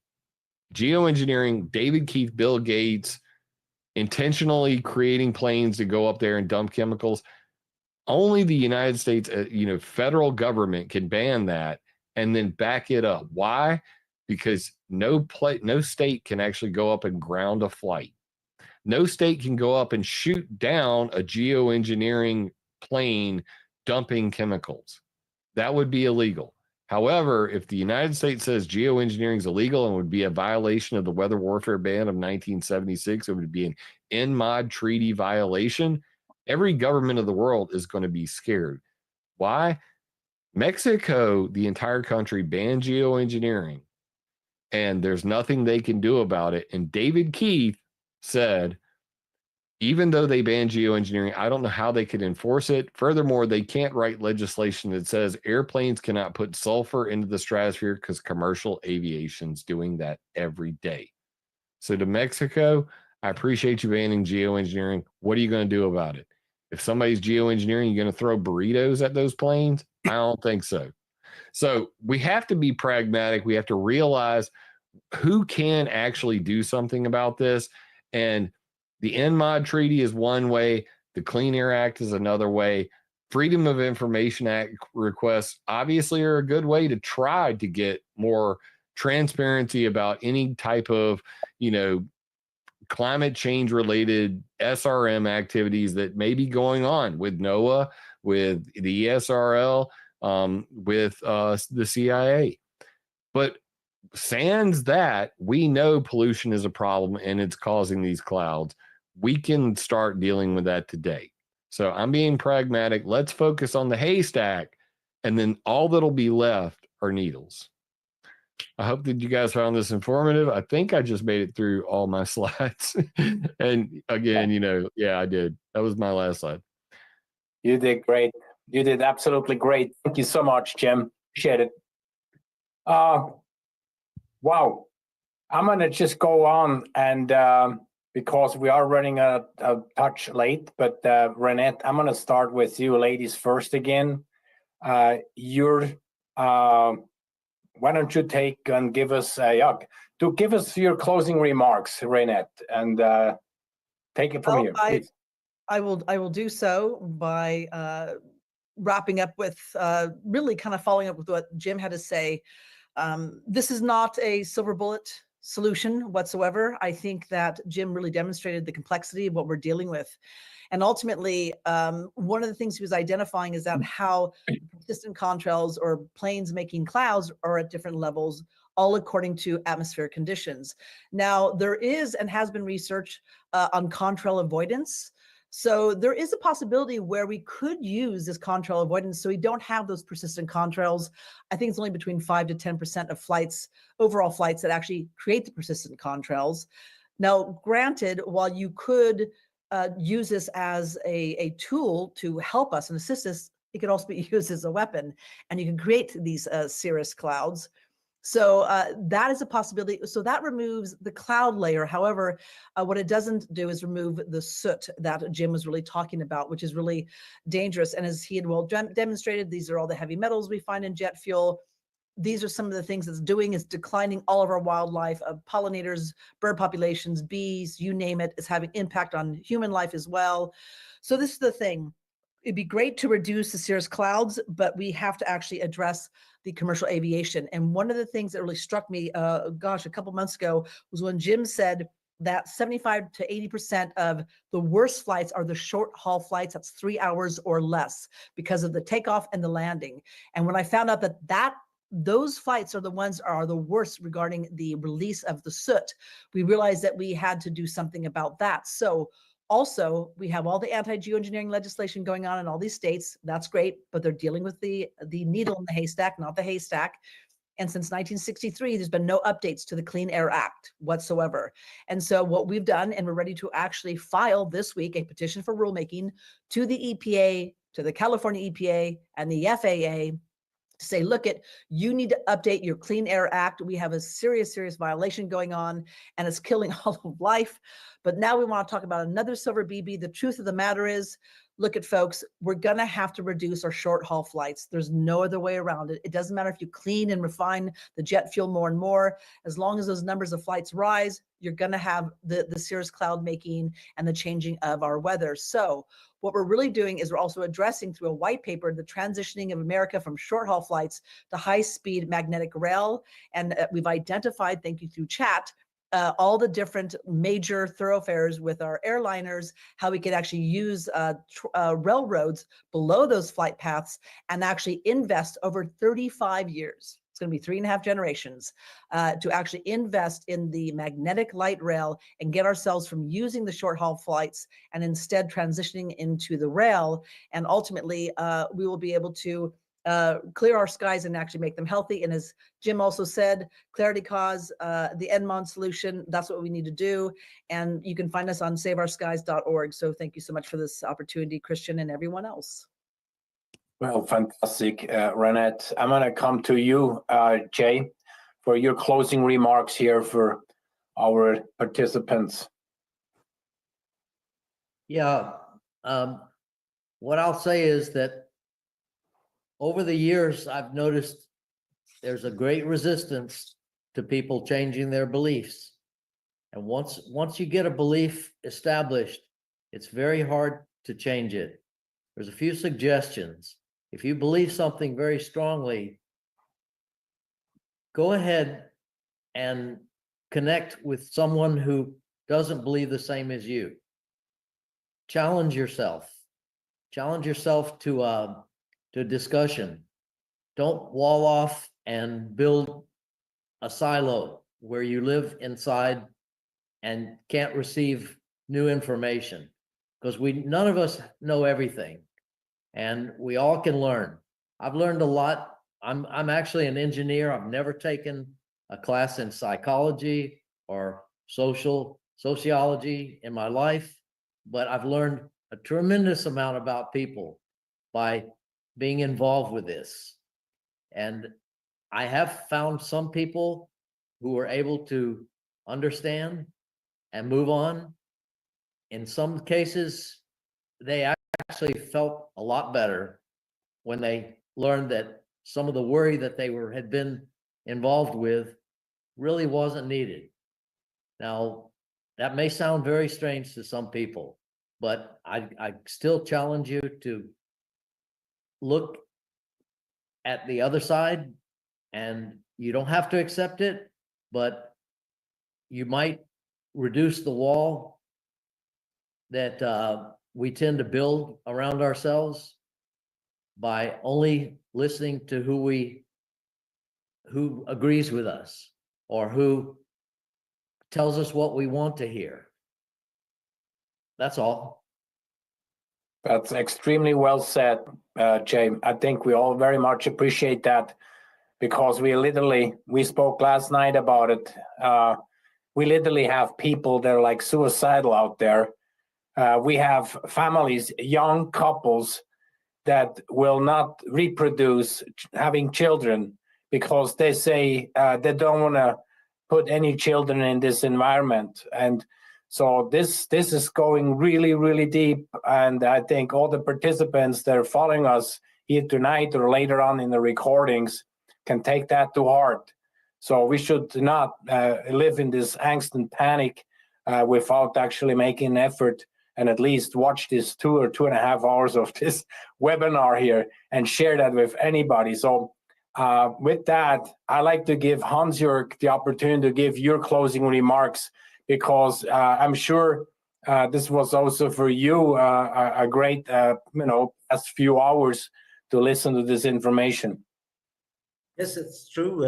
I'm very impressed by the information and, let's say, the scientific and evidence-based facts which are represented here. And my conclusion is, if we can continue and support people who are doing such surveys and such, let's say, analytics and clear facts present, then we can maybe convince quite a lot more people that they are looking around and understand what is really going on and don't believe any, let's say, lies or any misinformation which is spread over the world, because we have people which are not interested in that the truth comes out. And our task is to support those people and include ourselves, that we find the truth and can get the information to the people, convince the people, and get a better environment and a better atmosphere around. Excellent, Hans-Jörg, and I think you're touching a really good thing. I mean, it doesn't do us any good to pass around these images that we get in social media every day, and every contrail is a chemtrail and vice versa. So I mean, this is why we're spending this time. This is why we're making an effort. This is why we're networking across the Atlantic Ocean. This is why we're putting the brightest minds together to come together and clear those misunderstandings and half truths. So with that, Jim, I would like for you to give your closing remarks to this audience tonight. I understand that, I have empathy for a lot of people out there that are suffering from nephophobia. That means fear of clouds. In 2010, I was fully committed to the fact that chemtrails were a thing. And to Jay's credit, and also I'm going to credit myself, because let's be real, I'm the one who did it. I don't want to believe anything without confronting the possibility I'm wrong. And because as a public educator, as a person who's taken it seriously to be an activist, it is my duty to go and make sure that I'm giving accurate information. And I want to reiterate before I say the next line, this is not popular. If I wanted to be popular, I could lie to you guys all day, every day, and be filthy rich. I'm not doing this to get rich, to get the clicks. I'm going to do this because I was born with something and I will die with something, and that's called integrity. So instead of staying in my echo chamber with people who all agree with me on everything I think, I went straight to Jay Reynolds and Mick West at Metabonk, made an account and said, come at me, bro. And guess what? They chopped down a lot of beliefs I had. And at first, you have this period where you go, well, that can't be true. And you go through the stages of denial. Everybody knows what they are. But eventually you go, okay, I know that secret government programs have existed and probably do today. And at the same time, I know that I can predict contrail formation with a 90% certainty. Which one is more important for me to focus on? If I can focus on the 40 million flights I can prove are making clouds that are blocking out the sun, then all that would be left is this tiny, minute amount of secret government programs. So you ask yourself in the audience, if you're watching this, if you've made it this long, you clearly care about this topic. Ask yourself this: who benefits from a chemtrail conspiracy? The airline industry, who's never been held to account for any of their environmental impacts. And every time we go down these rabbit holes, chasing these boogeymen, I'm not telling you not to chase them. I'm telling you to also be pragmatic and look into what we're talking about here today, because living in fear is not good for you, and fear is a mind killer. It does not make you an effective activist. You will not be able to change the world. I intend to change the world by staring directly into the sun and saying, I want to see you again. So please, if you guys want your son back, be pragmatic about this. Understand that this is a pollution issue. People are taking advantage of it, and they're geoengineering our planet. Accidental or not, that's happening. So I agree with Jay completely. This is about, all of those people that I've known over the years, many of whom have died.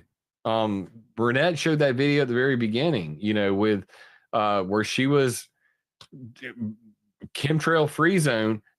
I saw at the bottom, it said Patrick Roddy on that. I went and I testified at the EPA in 2015 with Patrick Roddy and Max Bliss, who's with us in chat right now. I'm pretty sure the last I heard, Patrick Roddy had passed away. Michael Murphy passed away. What in the world are they spraying? So many people that I know in this have died. And so many others that we've never heard from are out there having panic attacks, and they're scared to go outside. We got to get to a place where we can pragmatically deal with this issue. So I want everybody to understand that's what this is about. Not to say you're crazy, everything you believe is not real. I believe those same things when I started doing this, and now I see nuance to everything. We're asking you to look for the nuance and try to find solutions. And if the people that are scaring you online that you're watching do not offer you a solution, they are not an activist, they're an infotainer. Recognize that. If you enjoy fear and you enjoy clickbait, understand that you enjoy that infotainment and you have every right to. But if you want to know who an activist is, they will be offering you at least some solution. It may not be the right solution. It may not even be a good solution. At least they're trying. And I will always give credit to those who try to come up with solutions. And if you don't like my solutions, you don't like Renette's solutions, please come join our chat and offer a better solution. I'm all ears. I've changed my mind before on this. I will always have an open mind. And I'll leave you with this. Always a student, sometimes a teacher, never an expert. I haven't got it all figured out either. I'm learning more every day I do this. And I want to be able to get other people to understand you haven't got it all figured out either. Don't close your mind down to people who disagree with you. Be open to having that dialogue, because that's how we all grow together. Thank you for watching, and thank you, Christian, for having this. Thank you, Renette, Jay, Hans-Jörg. I appreciate you guys. Everybody brought something unique to the table today. And Christian, you brought us all together. God bless you for doing that. Most people wouldn't even have the guts to have this conversation. Most people run from this topic completely. If you even say the word contrail, it's like saying the F word in church. And everybody wants to dive out of the pews like, no, he did not say contrail. We have to have a better conversation about that. Thank you, guys. Thank you. Thank you so much. Fantastic. So, well, we are at the end here. I would like to thank again Hoch 2 TV here in Switzerland. That's doing the live stream worldwide in the English language. And I also like to thank 9MQ down in Italy. They're making an effort to get all the Italians rocking here. So with this, I would like to really special thank each of every one of you here in the panel. This is fantastic. There's many, many years of efforts being made to get to this point of experience and knowledge, and being able to share that with people that we will never meet in our lifetime. And I'm sure that what we've done tonight will travel far. And with this, I would like to announce that we will definitely continue on. We don't know exactly we don't know who exactly is going to be on the next, but like Renette and I have been talking for quite some time, we are extremely solution oriented. So networking is a very big part, and observing what comes out of a webinar like this. Okay, how are the people, how is the public reacting? And I think this is substance that we can share with the mayors of towns, okay, with politicians, because now we actually understand what's the haystack and what's the needle. And let's focus on this massive airline pollution that we're dealing with. So with this, obviously we're a nonprofit organization. We depend on members and donations and stuff like that. So if anybody feels like this is the right thing to support, we're always very happy to get support. And I would like for everyone to make sure support Renette Sunum with Foghorn Express, your Substack, Jim Lee's Substack. I mean, you guys are writing fantastic information, and we will make sure the show notes that people will get access to your Substacks, your Telegram and social media, gateway. So thank you everyone that has been taking the time to follow us, and I wish everyone all the best health, and God bless. Take care. Thank you. Bye-bye. Thank you, everyone. Recording stopped. I gotta head out. We'll Good job, let you everybody. go. I gotta go. We let everyone go. Thank you so much. You guys did great.